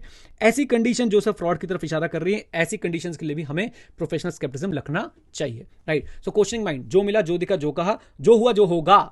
ओके, अच्छा जी। देन उसके बाद सेकंड आता है जी बीइंग अलर्ट। आई होप आपको याद है। सो प्रोफेशनल स्केप्टिसिज्म में एक चीज और आती है, बीइंग अलर्ट। अलर्ट किस चीज के लिए, टू द कंडीशन विच में indicate possible misstatement due to error or fraud. Then उसके बाद critical assessment of the audit evidence gathered. जो ऑडिट एविडेंस आपने इकट्ठा किया, हम लोग सर आंखों देखी और कानों सुनी बात पे विश्वास नहीं रखेंगे, उसका भी असेसमेंट करेंगे। हम ये देखेंगे सर जो हमारे पास ऑडिट एविडेंस है वो सर सफिशिएंट एप्रोप्रिएट है या नहीं। अब वाई प्रोफेशनल स्केप्टिसिज्म, तो सर मेरे पास जो है 4-5 कारण निकल के आते हैं। नंबर 1, कहीं हम अनयूजुअल सर्कमस्टांस को ओवरलुक ना कर दें, कंक्लूजन बनाते समय ओवर जनरलाइज ना कर दें, और nature, extent and time of audit procedure decide करते समय हम लोग गलत असम्पशंस ना ले लें, हम लोग सर कोई इनअप्रोप्रिएट असम्पशंस यूज ना कर लें। ओके अगर सर मैं अजम्पशन ले लूं कि भाई आईसी तो बहुत ही स्ट्रांग है, तो भाई इसका डायरेक्ट इंपैक्ट जो है nature, extent and timing of substantive audit procedure पे आने वाला है, या आईसी तो बहुत ही वीक है, इसका भी डायरेक्ट इंपैक्ट जो है वो आने वाला है, और भाई साहब उस इंपैक्ट से मेरा ओपिनियन गलत हो सकता है, राइट। और साथ साथ में हमें दो चीजें और कंसिडर करनी चाहिए कि why we should use professional scepticism. हो सकता है मैनेजमेंट यानी रक्षा की भक्षक बन जाए, potential for management override of control, या फिर साहब ऑडिट प्रोसीजर जो हमें ध्यान में रखनी चाहिए कि हमारे ऑडिट प्रोसीजर भैया एरर तो फिर भी ढूंढ लेंगे लेकिन फ्रॉड के लिए नहीं बने, and therefore we should exercise what, professional scepticism. और साथ में एक वन लाइनर मैंने और ऐड किया है जो आपसे एग्जाम में जो है पूछा जा सकता है, बहुत ही कमाल का वन लाइनर है। देखिए आपसे क्वेश्चन क्या पूछेंगे, आपसे बोलेंगे साहब बात बताओ, मैनेजमेंट जो है बहुत ही ऑनेस्ट है, इनकी इंटीग्रिटी पे आज तक कोई सवाल नहीं उठा पाया है, पूरे कॉर्पोरेट जगत में सर इस मैनेजमेंट की इंटीग्रिटी की कसमें खाई जाती है, आप ऑडिटर हो, आप बताओ इस केस में प्रोफेशनल स्केप्टिसिज्म एक्सरसाइज करोगे या नहीं करोगे? आंसर इज करेंगे साहब, बिल्कुल करेंगे, बिल्कुल करेंगे, राइट। सो मैनेजमेंट का ऑनेस्ट होना, टीसीडब्ल्यूजी की इंटीग्रिटी की कसमें खाए जाना, सर ये कभी भी ऑडिटर को रिलीव नहीं करता फ्रॉम एक्सरसाइजिंग प्रोफेशनल स्केप्टिसिज्म। ये बात आप लोग याद रखेंगे, हाँ सर याद रखेंगे, एक बार रीड कर सकते हैं। Management in TCWG are honest and have integrity does not relieve the auditor of the need to maintain the professional scepticism. जाते जाते एक आप लोगों को मिसलेनियस टॉपिक और करा देता हूं, फिर ऐसे 210 आप लोग शुरू कर लीजिएगा, और वो है concept of true and fair view. Exam में जो है आपसे क्वेश्चन पूछा जा सकता है, पूछा जा चुका है, तो तैयार रहिएगा। Concept of true and fair view is fundamental concept in auditing. अच्छा जी, ट्रू एंड फेयर जो है सर वो हम क्यों यूज करते हैं? ऑडिटर अपना जब ओपिनियन एक्सप्रेस कर रहा होता है तो वो true and fair view word जो है वो यूज करता है। True and fair word use करके वो क्या बताता है कि भाई जो स्टेट ऑफ अफेयर्स हैं और जो रिजल्ट्स हैं जो उसने पाया, स्टेट ऑफ अफेयर्स और रिजल्ट जो उसने पाया, वही जो है अकाउंट्स में दिख भी रहे हैं, right? So state of affairs and the results as ascertained by the auditor are truly and fairly represented in the accounts under audit. ये लाइन याद रखिए, state of affairs and results of the entity as ascertained by ascertained by the auditor, that is जो उसने पाया, are truly and fairly represented in the accounts under audit। लीजिए अब इसमें क्या रिक्वायरमेंट आती है, देखिए तो यहाँ पे ऑडिटर को क्या चेक करना है, auditor should examine the accounts with a view to that all assets, liability, income, expense are stated at amount which are in accordance with the applicable financial reporting framework, basically accounting principle policies which are relevant. तो आपके सारे के सारे asset, liability, income, expense वो उस amount पे आने चाहिए जो एज पर दी एप्लीकेबल फाइनेंशियल रिपोर्टिंग फ्रेमवर्क है, और कोई भी मटेरियल अमाउंट, आइटम या ट्रांजैक्शन ओमिटेड नहीं है। अब व्हाट, ये लाइन पूछेंगे बच्चों, ये लाइन लिखेंगे और आपसे बोलेंगे discuss what constitutes true and fair view is a matter of auditor judgement in the particular circumstances of a case, discuss, right. तो अब वो डिस्कशन में आप ऊपर से डिस्कस करते हुए आएंगे कि देखिए फंडामेंटल कॉन्सेप्ट है true and fair view, basically auditor use करता है अपने ओपिनियन में क्या बताने के लिए कि जो स्टेट ऑफ अफेयर्स और रिजल्ट उसने असर्टेन किए हैं वही अकाउंट्स में रिप्रेजेंटेड है या नहीं। अब इसके लिए वो चेक करता है कि एसेट, लायबिलिटी, इनकम, एक्सपेंस उसी अमाउंट पे आ रहे हैं जिस पे आने चाहिए थे, कोई भी मटेरियल अमाउंट, आइटम और ट्रांजैक्शन ओमिट नहीं है, और पर्टिकुलरली वो ये 7 चीजें चेक करता है, asset asset asset, liability, P&L balance sheet, accounting policy, unusual.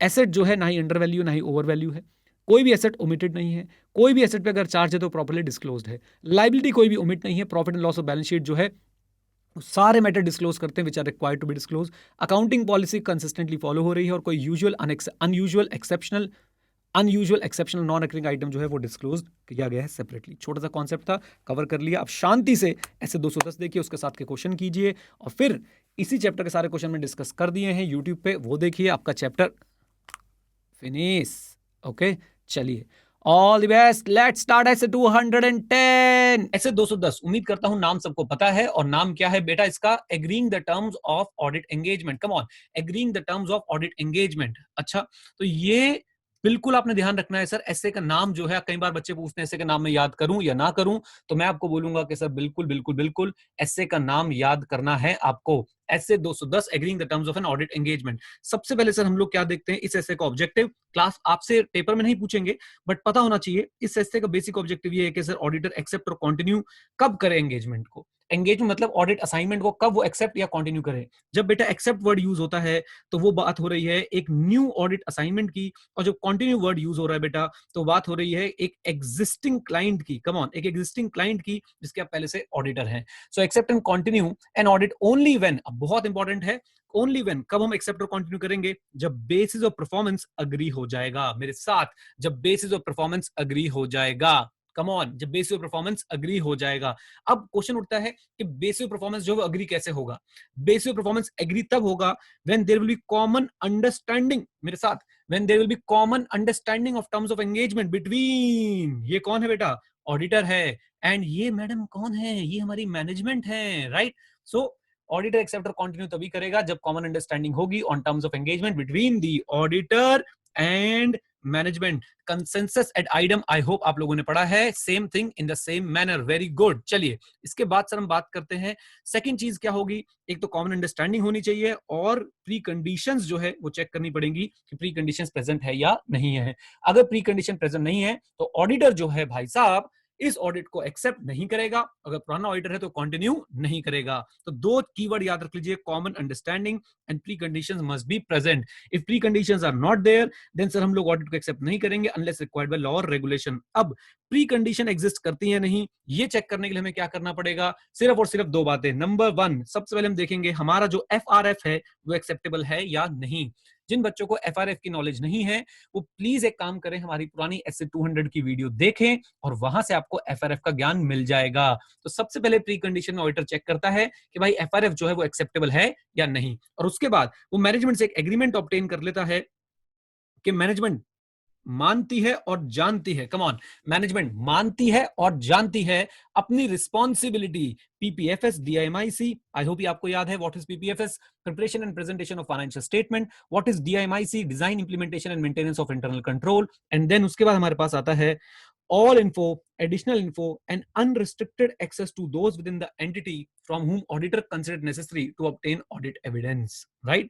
तो ये हमारे तीन पैरामीटर्स हैं। मैनेजमेंट से हम जो एग्रीमेंट लेंगे उसमें बेसिकली मैनेजमेंट की रिस्पॉन्सिबिलिटी लिखवा लेंगे कि भाई मैनेजमेंट पीपीएफएस के लिए रिस्पॉन्सिबल है, मैनेजमेंट डीआईएमआईसी के लिए रिस्पॉन्सिबल है, और साथ साथ में मैनेजमेंट जो है वो प्रोवाइड करेगी ऑडिटर को all information, additional information and unrestricted access to those within the entity from whom auditor considered necessary to obtain audit evidence. I hope ये बात आप लोगों को समझ आ गई है।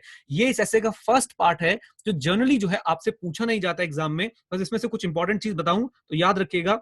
ऑडिट एंगेजमेंट लेटर जो है ना वो ऑडिटर देता है बेटा किसको, मैनेजमेंट को। और याद रखिएगा ऑडिट एंगेजमेंट टर्म्स जो है ना वो अग्री करने हैं हमें किसके साथ, मैनेजमेंट और टीसीडब्ल्यूजी के साथ।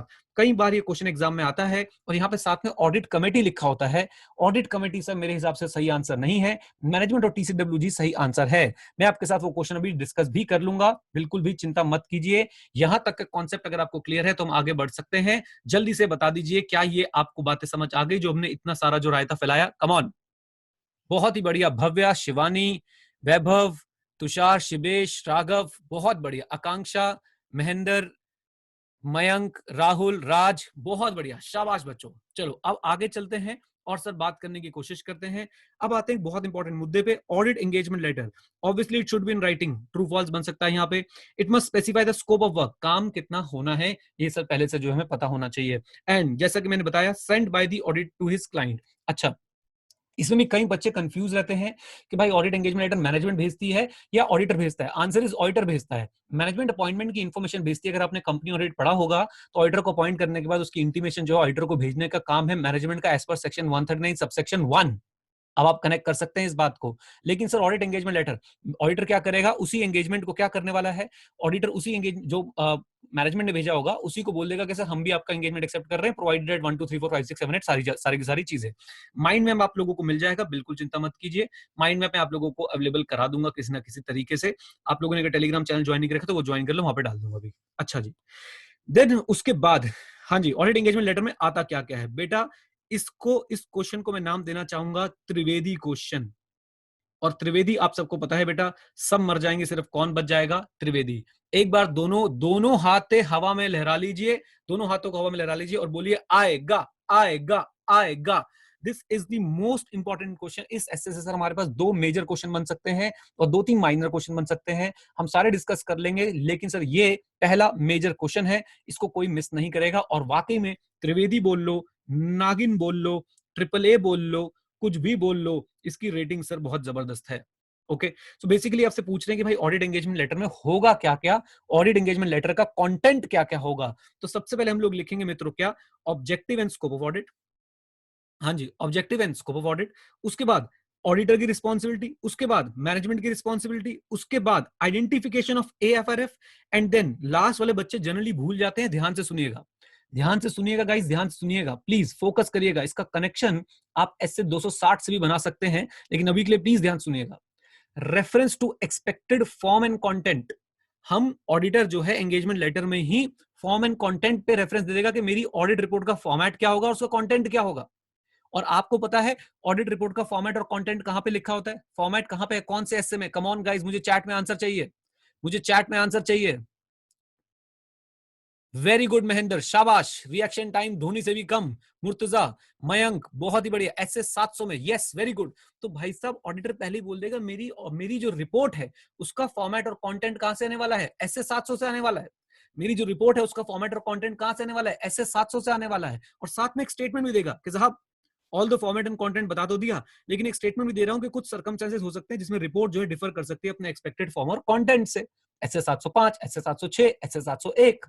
तो जो फॉर्मेट और कंटेंट मैंने 700 में आपको रेफर किया है उससे थोड़ी बहुत जो है वो डिफर भी कर सकती है अकॉर्डिंग टू द सर्कमस्टेंस। यानी कि हम लोग पहले से अपने जो है फ्लेक्सिबिलिटी बना के जा रहे हैं कि ऐसा नहीं कि सर हमने लिख दिया तो पत्थर की लकीर है, ना ना ना ना ना। ओके, फिर से गाइस इस टॉपिक को एक बार दोबारा रिवाइज करेंगे।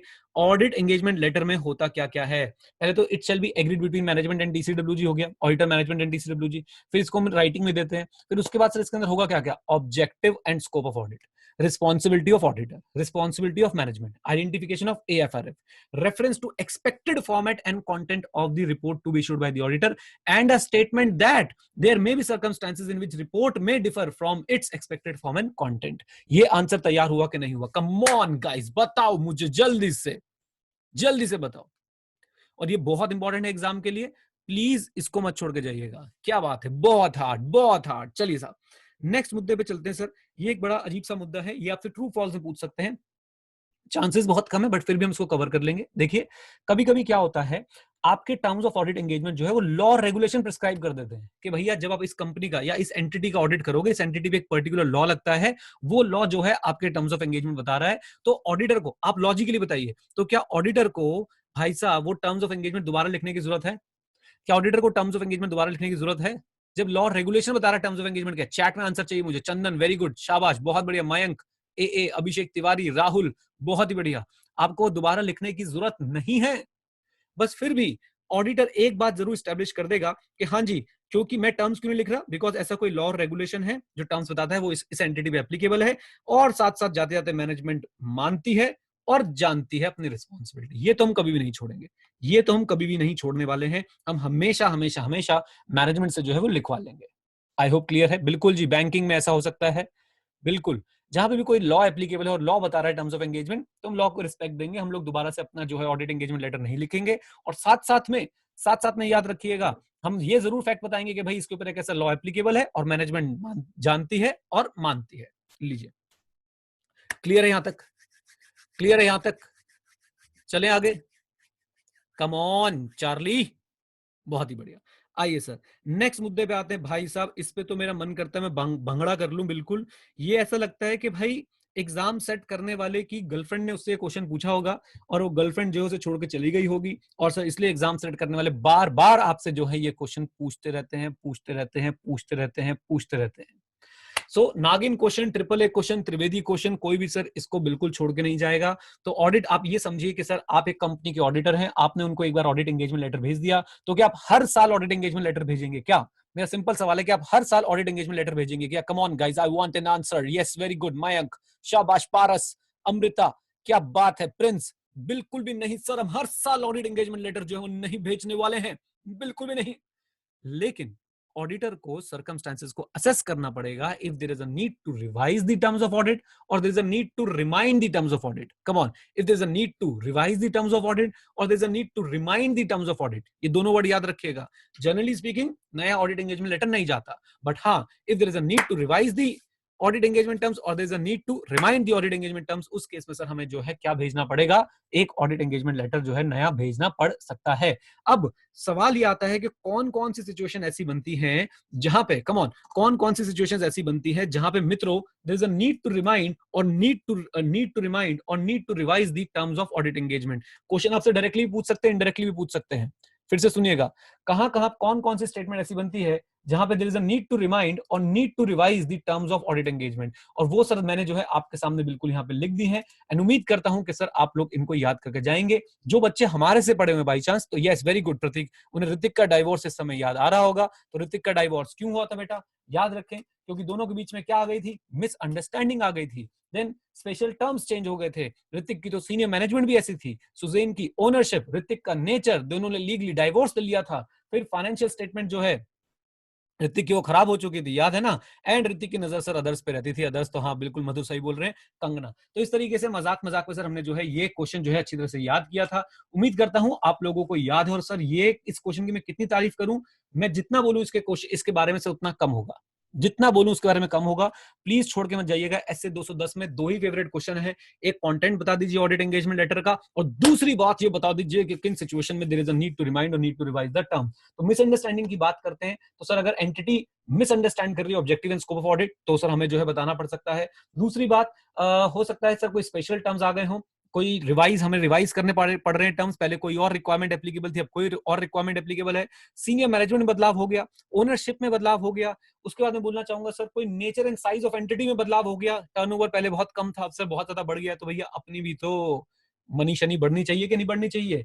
कोई लीगल और रेगुलेटरी रिक्वायरमेंट में बदलाव आ चुका है. पहले सर ये पार्टनरशिप थी, अब सर ये कंपनी के अंदर कन्वर्ट हो चुकी है. फाइनेंशियल स्टेटमेंट के फाइनेंशियल रिपोर्टिंग फ्रेमवर्क में कोई बदलाव आ चुका है. एएस थे, अब इंड एएस आ चुके हैं. देन उसके बाद सर अगर कोई और रिपोर्टिंग रिक्वायरमेंट लग चुकी है, पहले खारो एप्लीकेबल नहीं था, अब खारो एप्लीकेबल है. अगर ये बात समझ आ गई तो भाई साहब ठोको लाइक, ठोको. तो गुरु, हाँ जी, क्लैरिटी है. बहुत ही बढ़िया, बहुत ही बढ़िया. एक दिल की बात शेयर करना चाहता हूँ यार आप लोगों से. थोड़ा सा इमोशनल हो रहा हूँ आज मैं लाइव सेशन लेते लेते. इतना मजा आता है ना आप लोगों से बातचीत करके, और इतना मजा आता है ऐसे पढ़ा के, ऐसा लगता है कि यार दुनिया जीत ली मैंने भाई. सच बता रहा हूँ, ऐसा लगता है मुझे आप लोगों को पढ़ाते पढ़ाते कि कमाल है यार. और आप लोगों का जो रिस्पॉन्स रिस्पॉन्स आता है, और आप लोग जब पास हो जाते हो ना मेहनत करके, तो और मजा आता है. और मुझे सबसे ज्यादा अच्छा लगता है आपके माँ बाप के लिए, सबसे ज्यादा अच्छा लगता है मुझे आपके मम्मी पापा के लिए. उन्होंने आपके ऊपर विश्वास किया, उन्होंने कहीं ना कहीं मेरे ऊपर भी विश्वास किया कि यार ये सर सही पढ़ा रहे होंगे. और आपने हम दोनों के विश्वास को जो है, खासकर उनके विश्वास को जो है बनाए रखा गाइस. तो प्लीज ऐसे ही रखिए, हमेशा अपने मम्मी पापा का विश्वास बनाए रखें, उनका विश्वास तोड़े ना. बिल्कुल आप लोगों ने अच्छे से अगर मेहनत करेंगे तो मैं आपको प्रॉमिस कर रहा हूं कि आप लोग पास होंगे. चलिए, इमोशनल बात के बाद भाई बहुत सारी बातें हैं बोलने के लिए, बट अभी के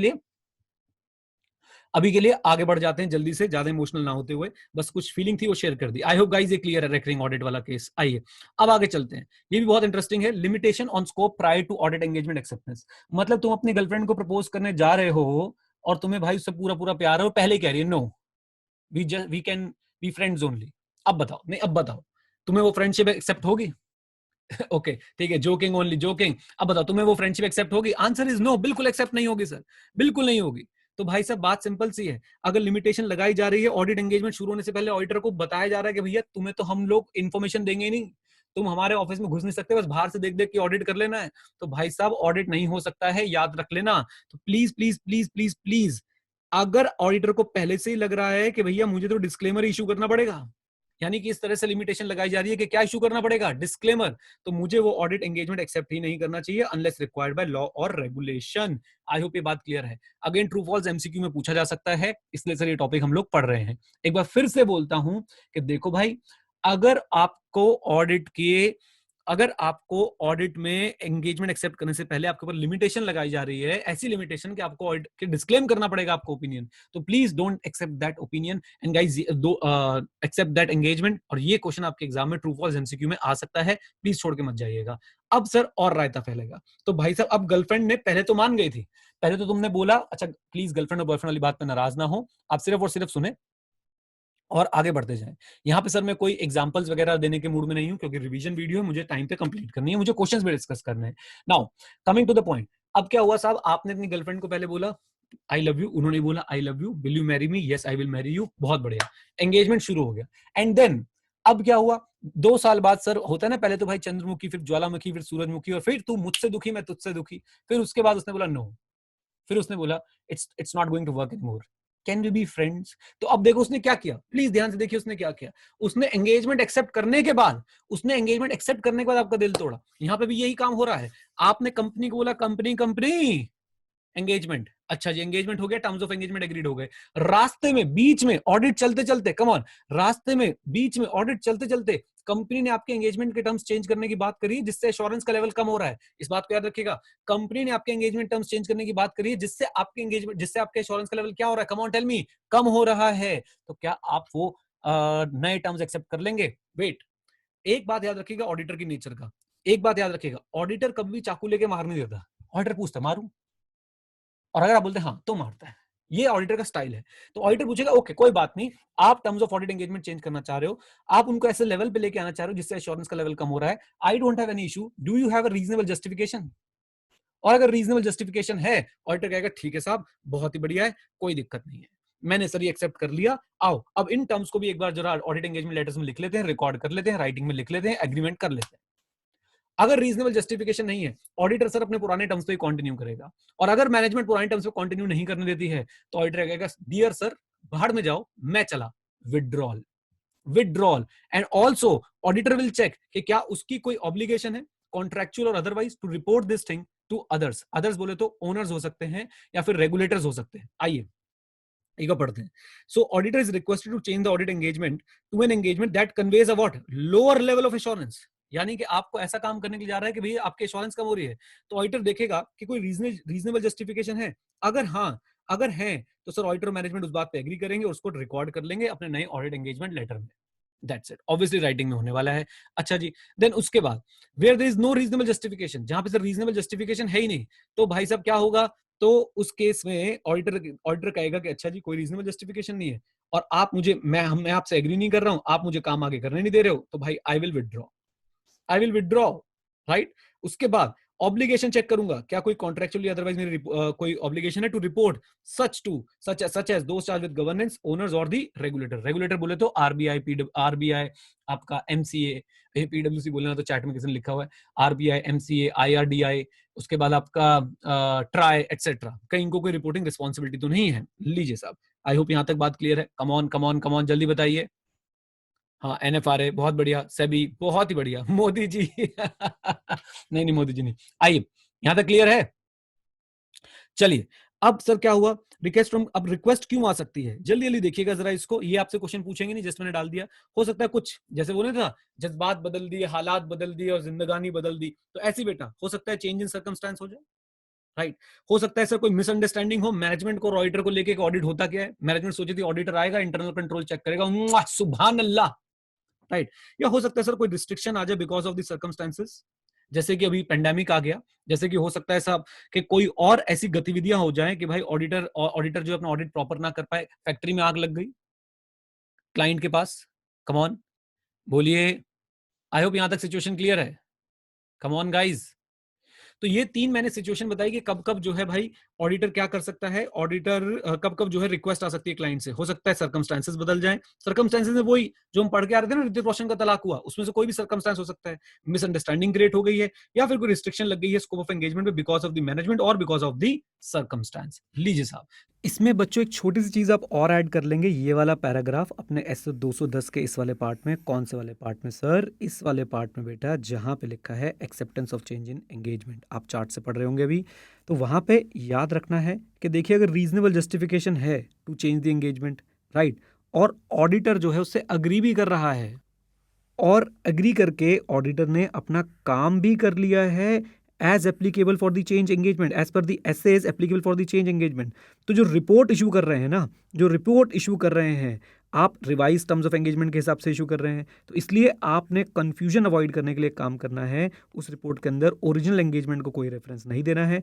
और साथ साथ कोई भी प्रोसीजर अगर आपने अप्लाई किया था इन दी ओरिजिनल एंगेजमेंट वो भी आपने रेफर नहीं करना है। ये छोटा सा पॉइंट है बच्चों, ये आपने ध्यान रखना है। और यहाँ पे और लिखा है ICI खेल जाएगा MCQ के अंदर, और इस वाले में एंड लिखा है, ये ध्यान रखिएगा। अगर आप अनेबल टू एग्री हैं, यानी आप अग्री नहीं हो पा रहे हैं of the terms of audit engagement को, तो आपने क्या करना है, तो आप लोगों ने ध्यान सुनिएगा, तो आप लोगों ने यहाँ पे एंड वर्ड यूज कर रखा है, यानी विड्रॉ कर लेना है, और साथ साथ में अपनी ऑब्लिगेशन देखनी है contractual or otherwise to report the circumstances to other party such as TCWG owners or regulator. और यहाँ पे और लिखा है कि भैया आप ना ही इसका जिक्र करेंगे ना ही इसका जिक्र करेंगे, इन दोनों में से किसी का भी जिक्र जो है वो नहीं करेंगे। चलिए, ये तो एक ये अपडेट थी वीडियो के अंदर, इसलिए मैंने अलग से पोर्शन इंसर्ट कर दिया, और ये आपका आंसर तभी कंप्लीट होगा जब आप ये वाली लाइंस भी लिख के आएंगे। तो ये हमारा सर मामला जो है यहाँ पे आगे खत्म होता है, लेकिन अभी तो पार्टी शुरू हुई है। अब हम क्या करेंगे, अब हम क्या करेंगे guys, come on tell me, बोलो बोलो, अब हम लोग क्या करेंगे? क्या हमारी तरफ से काम और हो गया? नहीं सर, भाई साहब ऐसा पढ़ेंगे ऐसा पढ़ेंगे ऐसा पढ़ेंगे कि आई फिर कहीं से कुछ पूछ ले, हम तो सर जवाब देके आएंगे। हो जाए questions, come on guys, tell me, जल्दी से बता दो मुझे चैट बॉक्स में। चलिए चलिए साहब, क्वेश्चंस पे चलते हैं। मैंने आप लोगों के लिए सब पहले से जो है बुक मार्क बना के रखे हुए हैं। तो पहला क्वेश्चन ये रहा आपकी स्क्रीन पे, आपके सामने ICI के सैंपल MCQs में से। देखिएगा जरा, according to SA 210 agreeing the terms of audit engagement, the auditor shall agree the terms of audit engagement with management and those charged with governance, with management, with those charged with governance, with management और those charged with governance as appropriate. क्या बोलती public? क्या बोलती public? Answer है साहब इसका with management और TCWG age appropriate, right. पोल नहीं कराएंगे आज, पोल नहीं कराएंगे, पोल कराने का समय नहीं है गाइस, पोल कराने का भी समय नहीं है।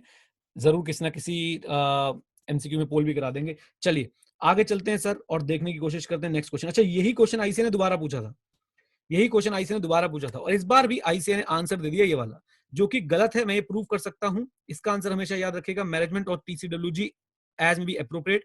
ऑल दो ICI ने सर इसका आंसर अपने जो सैंपल में है वो D दे रखा था, but D is not the right answer guys, D is not the right answer. मैं आपको एक चीज बताऊं, ध्यान सुनिएगा, एक चीज बताता हूं, ध्यान सुनिएगा। बेटा D क्यों नहीं, आप एक बार बताओ। अच्छा, आप लोग सोच के बताइएगा बहुत मजेदारी से। जब हम ऑडिट की बात कर रहे हैं तो क्या ऑडिट सिर्फ कंपनी का ही होता है? कम ऑन, क्या ऑडिट सिर्फ कंपनी का ही होता है? मुझे बताओ। मौली अभी आपको बताएंगे ये बात। ऑडिट तो किसी का भी हो सकता है साहब, अभी रुक जाओ, एग्जाम में बताऊंगा क्या लिख के आना है। ऑडिट तो किसी का भी हो सकता है ना। अब ऑडिट कमेटी सिर्फ किसको बनानी होती है? कम ऑन, ऑडिट कमेटी सिर्फ किसके केस में आती है? पार्टनरशिप फर्म को क्या ऑडिट कमेटी बनानी होती है, कंपनी को बनानी होती है? कंपनी को। तो भाई साहब, जब आपने यहाँ पे कंपनी का रेफरेंस ही नहीं दिया, आपने तो बोला ये बताओ जी ऑडिटर को किससे एग्री करना है, मैनेजमेंट और TCWG as be appropriate. I hope ये लॉजिक आपको समझ आया। Come on, come on guys, ठीक है। चलिए अभी आगे मैं प्रूव कर दूंगा कि एग्जाम में क्या लिख के आना है, उसकी उसकी चिंता ना करें, तुम्हारा भाई अभी जिंदा है। आ जाओ जी, अगले क्वेश्चन पे चलते हैं। और अगला सवाल आता है बच्चों यहाँ पे, ये लीजिए, ये क्वेश्चन देखिए 5 मार्क्स का। It is important both for the auditor and the client that each party should be clear about the nature of the engagement. अच्छा, अगर मैं ये लाइन लिख के, बेटा मैं ये लाइन लिख के आपसे करेक्ट इनकरेक्ट पूछ लेता, इतनी लाइन लिख के आपसे करेक्ट इनकरेक्ट पूछ लेता, कम ऑन बताओ क्या आंसर होता बेटा? मैं इतनी लाइन लिख के करेक्ट इनकरेक्ट पूछ लेता तो क्या आंसर देते? वेरी गुड मधुर, कान्हा, रोहित, बहुत बढ़िया, करेक्ट, बिल्कुल बोलते साहब, करेक्ट। अच्छा, आगे क्वेश्चन में क्या कह रहे हैं? It must be reduce to writing and should exactly specify the scope of work. लीजिए साहब, कह रहे जी it must be reduce to writing and must exactly specify the scope of work. अच्छा जी, बिल्कुल ठीक है, एक्सप्लेन। आप बता सकते हैं इसमें क्या आएगा? कम ऑन, बता सकते हैं इसमें क्या आएगा? बताइए बताइए क्या आएगा इसमें? कंटेंट। मेरे हिसाब से इसके अंदर साफ साफ जो है कंटेंट आएगा। 4A का एक बार आंसर देख के आते हैं गाइस, क्या आंसर है? चलिए चलिए चलिए चलिए चलिए, 4A पे जरा नजर बना के रखिएगा। ये देखिए, पहले इन्होंने पूरी की पूरी भूमिका बनाई कि भाई क्या है कैसे है, ऐसे 210 क्या बोलता है, भूमिका बनानी आती है ना आपको। और उसके बाद फाइनली इन्होंने सर ये सारे के सारे जो है वो कंटेंट बता दिए। और ये लो जी, हाँ जी, देखिए, objective and scope, responsibility of auditor, responsibility of management, AFRF की identification and respected and reference to expected form and content of the audit report to be issued by the auditor and a statement that it may vary in circumstances. Right, from its expected form and content. ये बात समझ आई?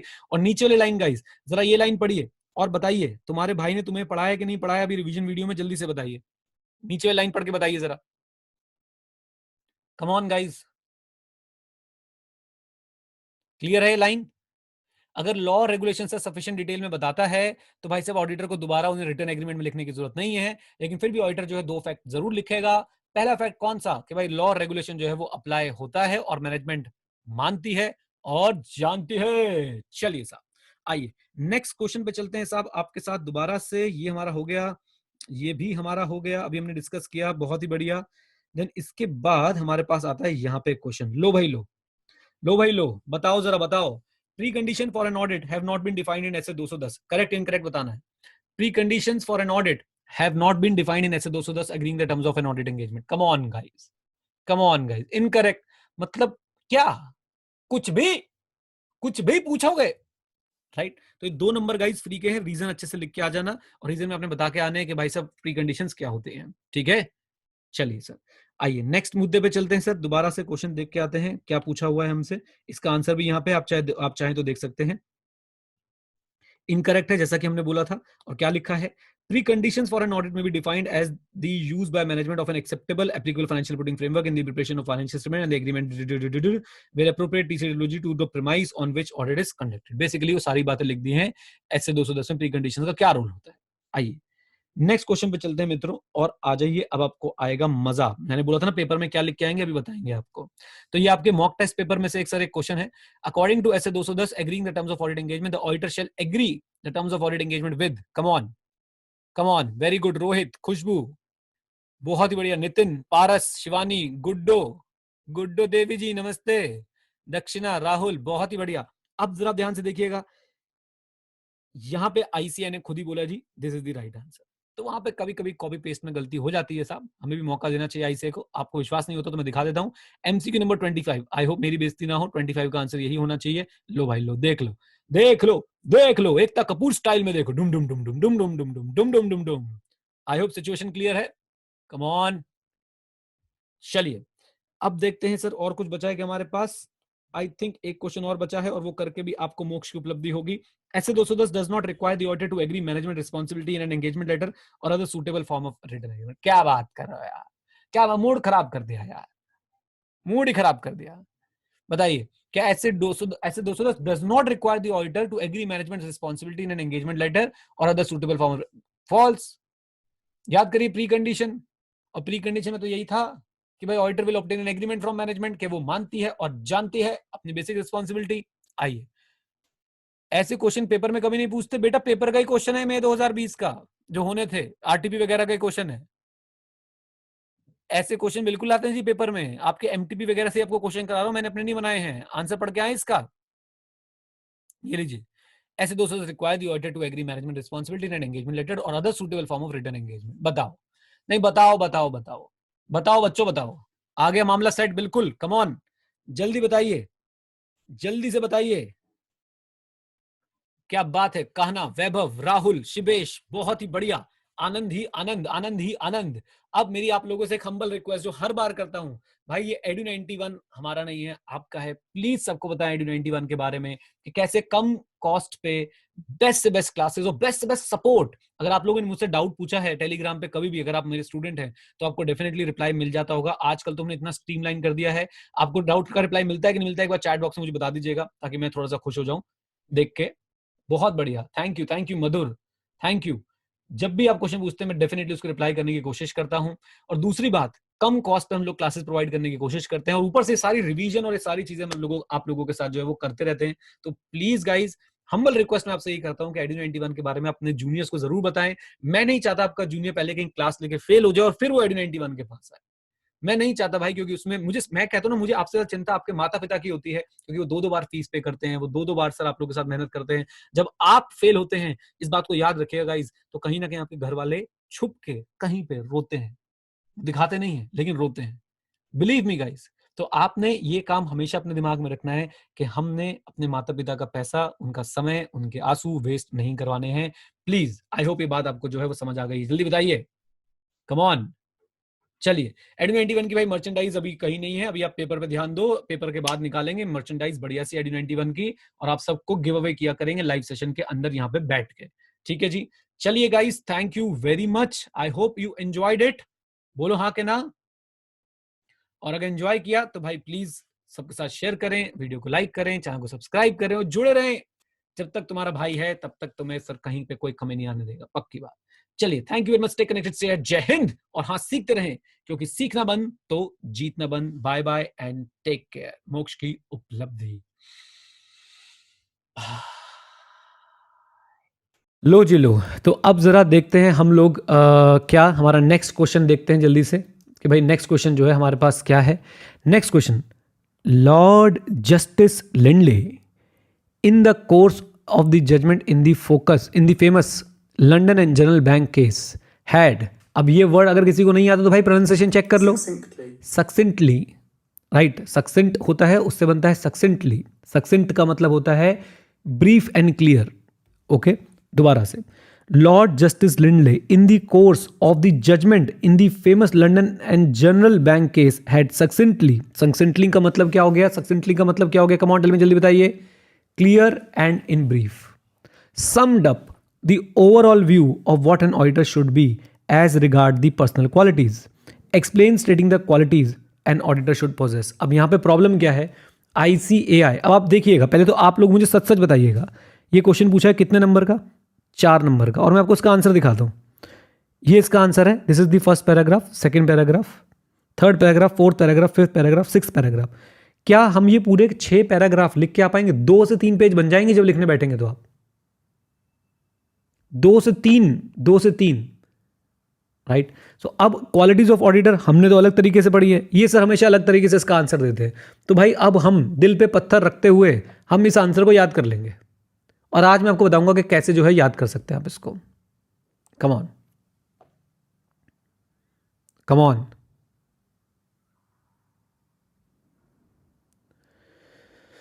तरन्नुम बोल रहे मुझे कोई meeting में नहीं बुलाया था, मॉक टेस्ट तो मैंने भी दिया था। बेटा जहाँ मॉक टेस्ट होते हैं वहीं पे आपकी मीटिंग ऑर्गेनाइज की गई थी, आपको आना चाहिए था।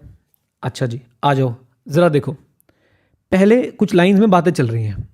क्या बातें चल रही है, मैंने उसे इंपॉर्टेंट मार्क नहीं करा है, इसमें मैंने सारी मार्किंग कर रखी है। आप लोग मेरे साथ बैठ के मार्किंग कर सकते हो, और मैं आपको बता दूं कि सर ये क्वेश्चन एग्जाम में आने के बहुत हाई चांसेस है, बहुत high chances, right. Come on.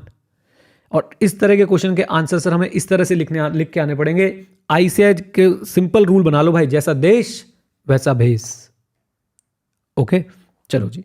It is not enough to realise what an auditor should be, he is concern with the reporting on financial matters of business and other institution. अभी तो कोई काम की बात नहीं है, अभी तो कोई काम की बात नहीं है।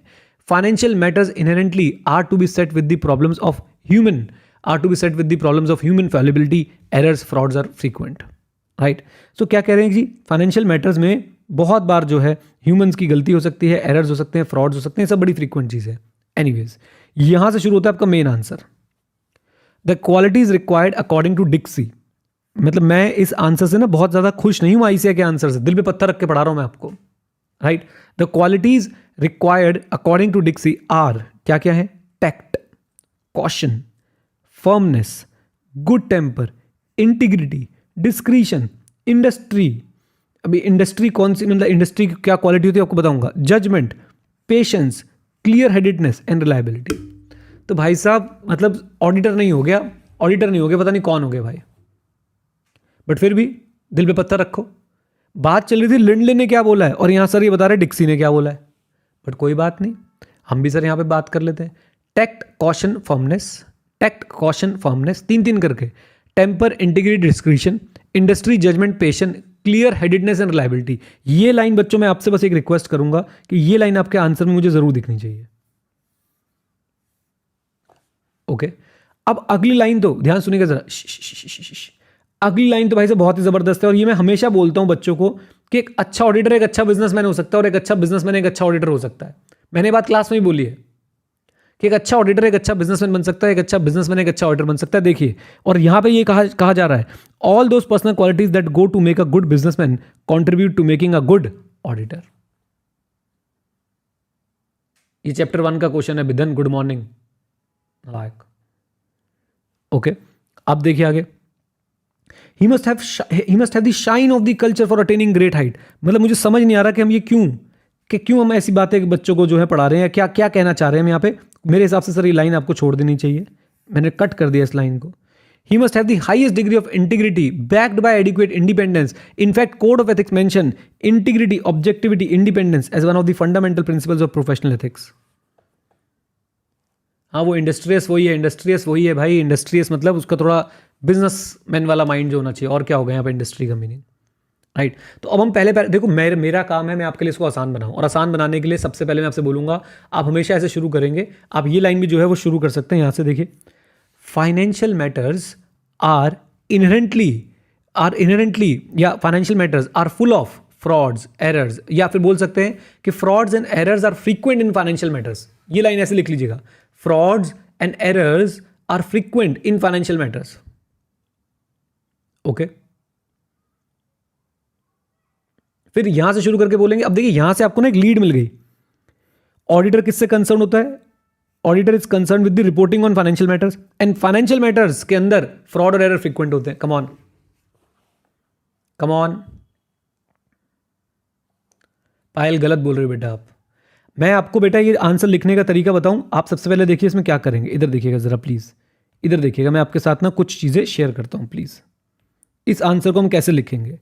सबसे पहला हमारा क्यू होगा, क्यू कि हमें कैसे याद आएगा, फाइनेंशियल मैटर।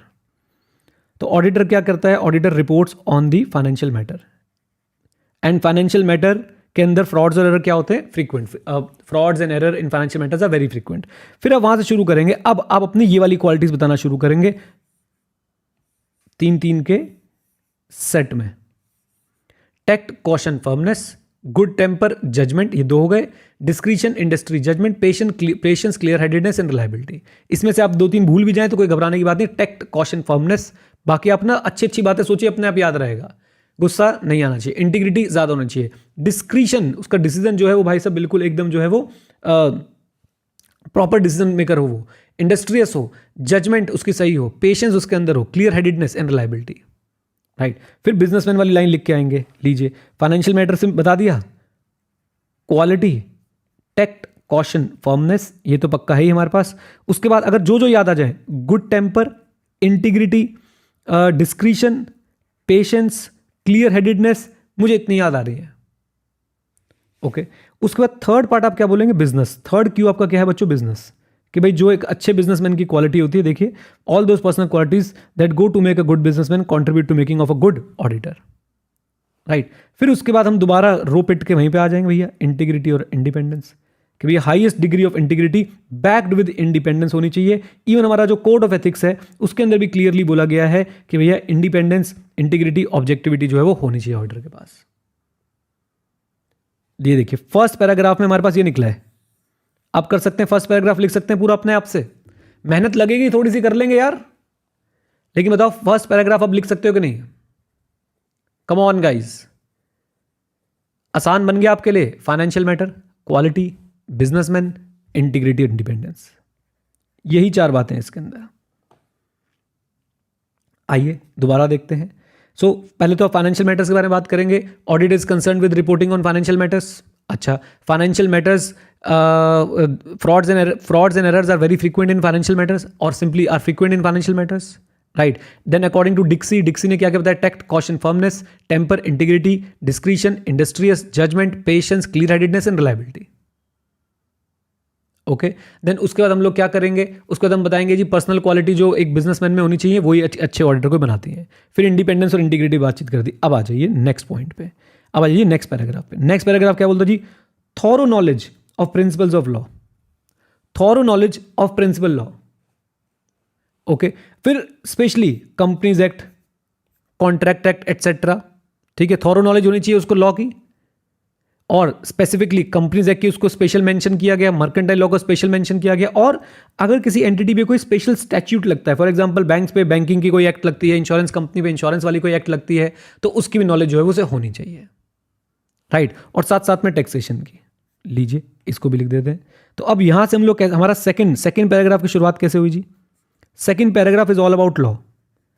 थॉरो नॉलेज होनी चाहिए, स्पेसिफिकली कंपनी लॉ की, मर्केंटाइल लॉ की, मर्केंटाइल लॉ बेसिकली आपका कॉन्ट्रैक्ट एक्ट वगैरह जो होते हैं, और उसके बाद आपके स्पेशल स्टैट्यूट्स की, और उसके बाद आपको टैक्सेशन लॉज की। लीजिए बन गया सेकंड पैराग्राफ। कितना आसान रहा, जल्दी बताइए कितना आसान रहा। भाई देखो, कब तक कबूतर बने रहोगे, बिल्ली को देख के आंखें बंद कर लोगे? अब सर हम लोग उड़ जाएंगे, बात ही खत्म, या बिल्ली को ही खा जाएंगे। और ये वाला पॉइंट आप उससे भी रिलेट कर सकते हैं, relationship of audit with law. Relationship of audit with law ये हमने क्लास में कवर करा भी है। 2 पैराग्राफ तैयार हो गए हमारे। कम ऑन गाइस, 2 पैराग्राफ तैयार हो गए हमारे। अच्छा जी, अब आते हैं तीसरे पैराग्राफ पे। कहते सब है कीवर्ड लिख के आओ, मैं करके दिखा रहा हूं भाई आपको। तीसरे पैराग्राफ पे लो जी लो। अब उसके पास एजुकेशन कैसी होनी चाहिए? He must pursue an intensive programme of theoretical education. क्या कर रहे हो तुम लोग? यही तो कर रहे हो, theoretical programme of intensive programme of theoretical education in subject like financial management. अच्छा जी, financial management, accounting, general management, business and corporate law, computer and information system, taxation, economics, पूरा सिलेबस बता दिया तुम्हारा। ये 4 नंबर का है, हाँ बिल्कुल, ये पूरा सिलेबस बता दिया तुम्हारा। तुम्हारे लिए नेक्स्ट क्यू क्या है? थर्ड पैराग्राफ का हमारे लिए क्यू क्या है बच्चों? Intensive programme of theoretical education. कौन कौन से सब्जेक्ट? अरे अपने सारे सब्जेक्ट लिखाना, accounting, financial reporting, financial management, management accounting, computer and information system, taxation, corporate laws, सब कुछ लिख के आ जाना। ऑडिट, जयेश कह रहा है ऑडिट ही नहीं बताया। अरे भाई ऑडिटर तो है ना, राइट। फिर आर्टिकलशिप आ गई। Practical training and theoretical education are equally necessary for development of professional competence of an auditor for undertaking any kind of audit assignment. तो सेकंड पॉइंट हमारे पास आ गया प्रैक्टिकल ट्रेनिंग। और इन्हीं दोनों के कारण वो क्या बनेगा बच्चों? कॉम्पिटेंट बनेगा। इन्हीं दोनों के कारण वो क्या बनेगा? कम ऑन टेल में जल्दी बताइए। कॉम्पिटेंट।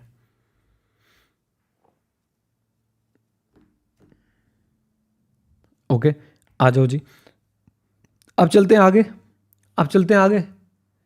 अब क्या कह रहे हैं जी? ऑडिटर को, अब बिजनेस की नॉलेज की बात कर रहे हैं। ऑडिटर को सर क्या होनी चाहिए? Sufficient knowledge of the way in which business is conducted, and special features की भी उसे नॉलेज होनी चाहिए to a particular business. For example cement industry में जा रहे हो तो सीमेंट इंडस्ट्री की भी आपको नॉलेज होनी चाहिए। इन जनरल आपको सर सारे बिजनेस की नॉलेज होनी चाहिए कि भाई एक बिजनेस जो है काम कैसे करता है। ओके, और उसके अंदर भाई क्योंकि ऑडिटर के पास पोजीशन ऑफ ट्रस्ट होती है तो उसके पास बेसिक ह्यूमन क्वालिटी भी होनी चाहिए। मतलब ऑडिटर ना हो गया, मतलब मैं तो कह रहा हूं भाई भगवान का अवतार नहीं बना दिया अगला। आ जाओ जी, मतलब 6 पैराग्राफ है, 4 नंबर का क्वेश्चन है, 1 पैराग्राफ का 1 नंबर भी नहीं दे रहे तुम्हें। आ जाओ, कोई बात नहीं। अब यहां पे हमारा 4th पैराग्राफ में किसकी बात चल रही है? नॉलेज ऑफ बिजनेस की। Knowledge of business, general, special, और साथ साथ में पोजीशन ऑफ ट्रस्ट। इसलिए क्या होना चाहिए मित्रों? ह्यूमन क्वालिटीज भी होनी चाहिए। कम ऑन गाइस, कम ऑन।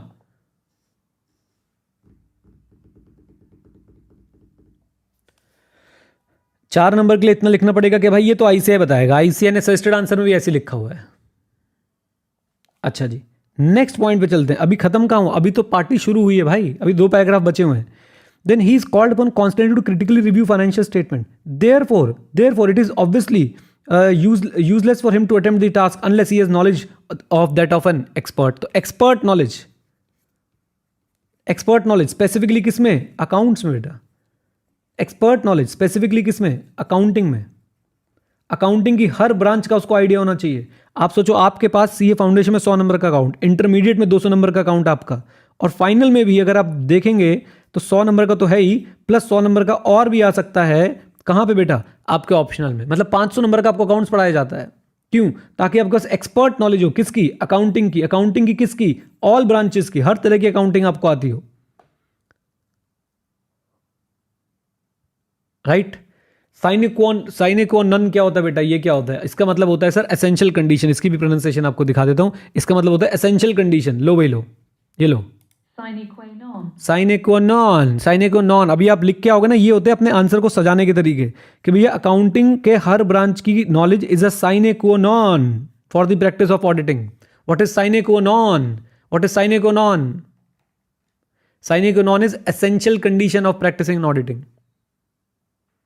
तो उसे अकाउंटिंग के भाई जबरदस्त नॉलेज होनी चाहिए। यहाँ पे मैं लिख भी देता हूँ साइने qua non, sine qua non ना।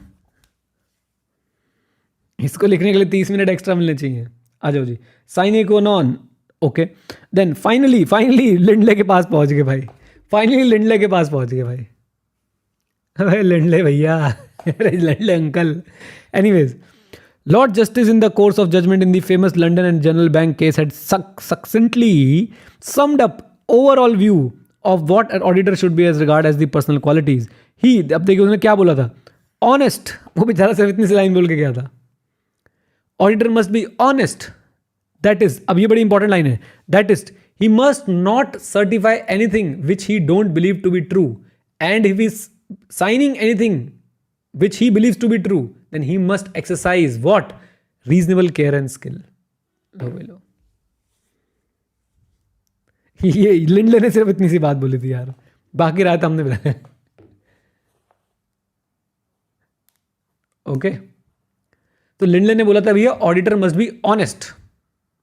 अब ऑनेस्ट का यहां मतलब क्या है? He must not certify what he does not believe to be true. उसे वो चीज सर्टिफाई करनी नहीं चाहिए जो उसे सच नहीं लग रही है। और अगर वो कोई चीज सच मान के किसी चीज को बिलीव भी करता है तो भी सर जी सच मान के उस पर साइन भी करता है, सच बिलीव करके उस पर साइन भी करता है। He must take reasonable care and skill.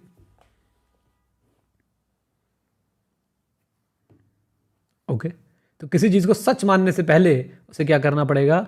उसे सर रीजनेबल केयर और स्किल एक्सरसाइज करना पड़ेगा before he exercise, before he believes that what is he certifies is true. Okay, लो भाई लो। तो अब फाइनली हमारा आखिरी पैराग्राफ देखो। ऐसे ही होता है बच्चों, लोग बाग ऐसे ही गिव अप कर जाते हैं, आखिरी तक आते आते लोग बाग गिव अप कर जाते हैं। हम नहीं करेंगे। लिंडले बाबू ने बोला कि भैया ऑडिटर होना चाहिए ऑनेस्ट। ऑनेस्ट का मतलब है sir ji not certified if not believe to be true. Simply speaking, मैं थोड़ी टेक्नोलॉजी का यूज करता हूं। Do not certify if not believed to be true and exercise reasonable care and skill before believing anything to be true, full stop, right? तो भाई ये जो है ऑडिटर की एक क्वालिटी बताई थी लिंडले ने। कम ऑन गाइस, अब आप बताइए, मतलब इसमें आप एक बार मेरी जगह पे बैठ के देखिए, टीचर की जगह पे मैं आपको बोलूं बेटा ये क्वेश्चन छोड़ जाओ और एग्जाम में आ गया, तुमने वहीं बैठे बैठे बीप बीप कह रहा था छोड़ जाओ बीप, और अब मैं आपको करा रहा हूं तो फिर भी आपके मन में चल रहा है। बेटा टीचर की जिंदगी ऐसी है, टीचर अच्छा पढ़ा है, बीप क्या पढ़ा रहा है यार, टीचर बुरा पढ़ा, बीप पढ़ा ही नहीं रहा है। तो भाई आप मेरी बात सुनिए ध्यान से कि भाई मैंने आप लोगों के लिए आसान बनाने की कोशिश करी है कि आप बिल्कुल ब्लैंक ना हो जाए, राइट? तो इसलिए, और मैं आपको बताऊं प्लीज आप बिल्कुल ब्लैंक ना हो जाए, बस इसलिए मैंने जो ये आपको करा दिया है। अब आपको एटलीस्ट आप आंसर अच्छे से स्टार्ट कर पाएंगे, एंड कर पाएंगे। सबसे पहले चीज आप क्या करेंगे, इधर देखिए, सबसे पहला क्यों क्या है भैया, ऑडिटर का काम किससे होता है? फाइनेंशियल मैटर का रिव्यू करना होता है, और फ्रॉड और error are very frequent in financial matters. Now Dicksee ने क्या बोला, लो भाई लो, डिक्सी तू भी आ जा। ये बेटा वो डिक्सी की स्पेलिंग जरा देख लेना है, कहीं तुम वो अंडरगारमेंट वाला डिक्सी लिख के आ जाओ। मैंने आज डिक्सी की बनियान पहनी है, नहीं। डिक्सी ने क्या बोला भैया, सुन लो जरा।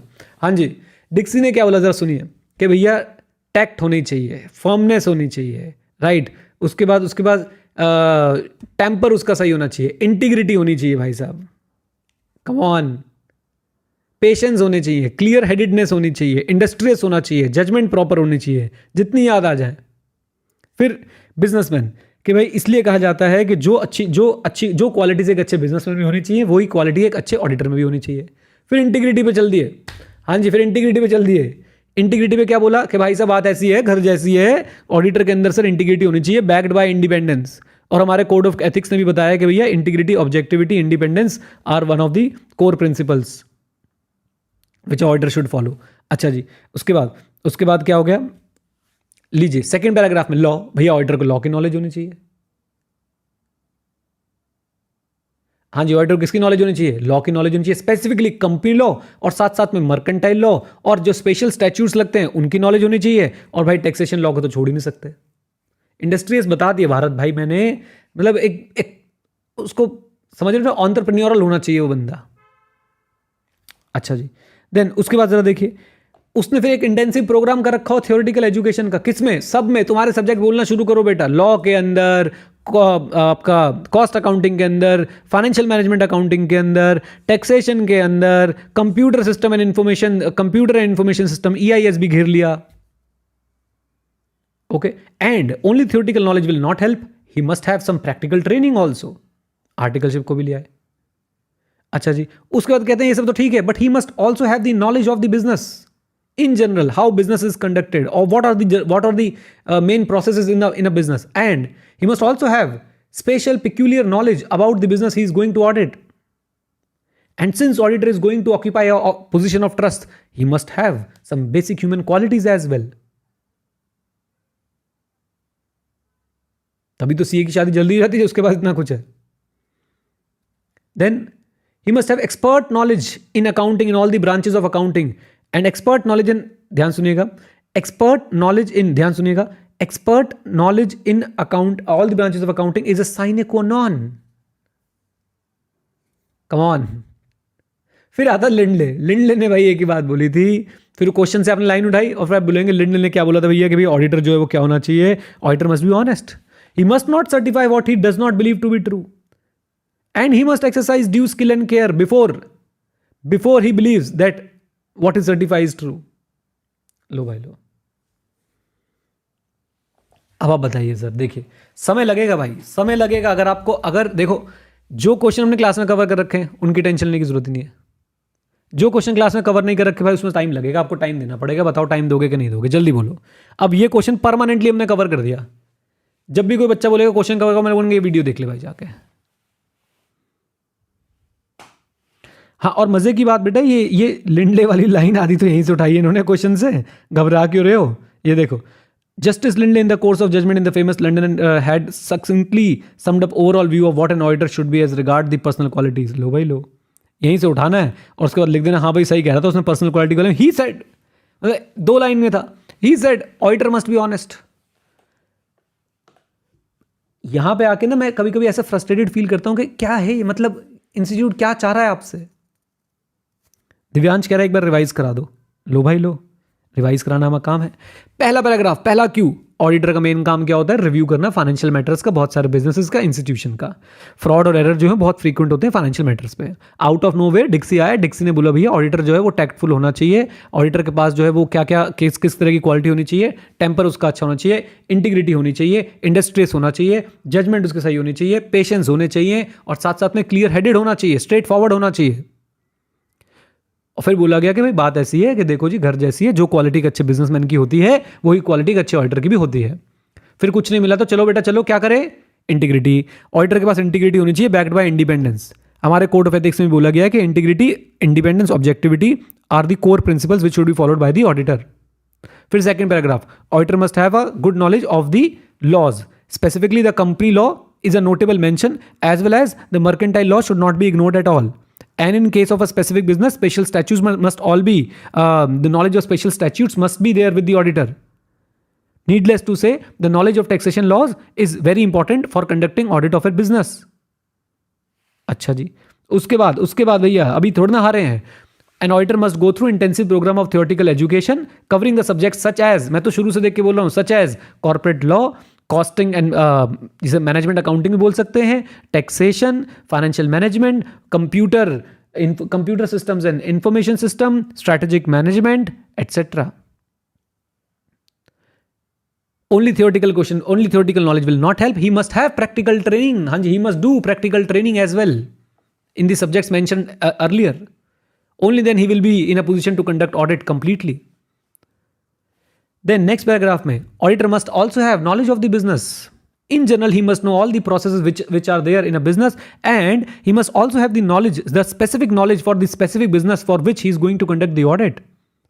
Since auditor is occupying the position of trust, he must have some basic human qualities as well. He must have expert knowledge of account. He must have expert knowledge in all the branches of accounting, because expert knowledge in all the branches of accounting is sine qua non. Right? फिर Lindley वाली line आप उठाएंगे कहां से? Lindley वाली line आप उठाएंगे कहां से? क्वेश्चन से. फिर बोलेंगे he said. Auditor must be honest. He must not certify what he does not believe to be true, and he must exercise due skill and care. He must exercise due skill and care before believing anything to be true, before he certifies anything to be true. Come on guys, लीजिए.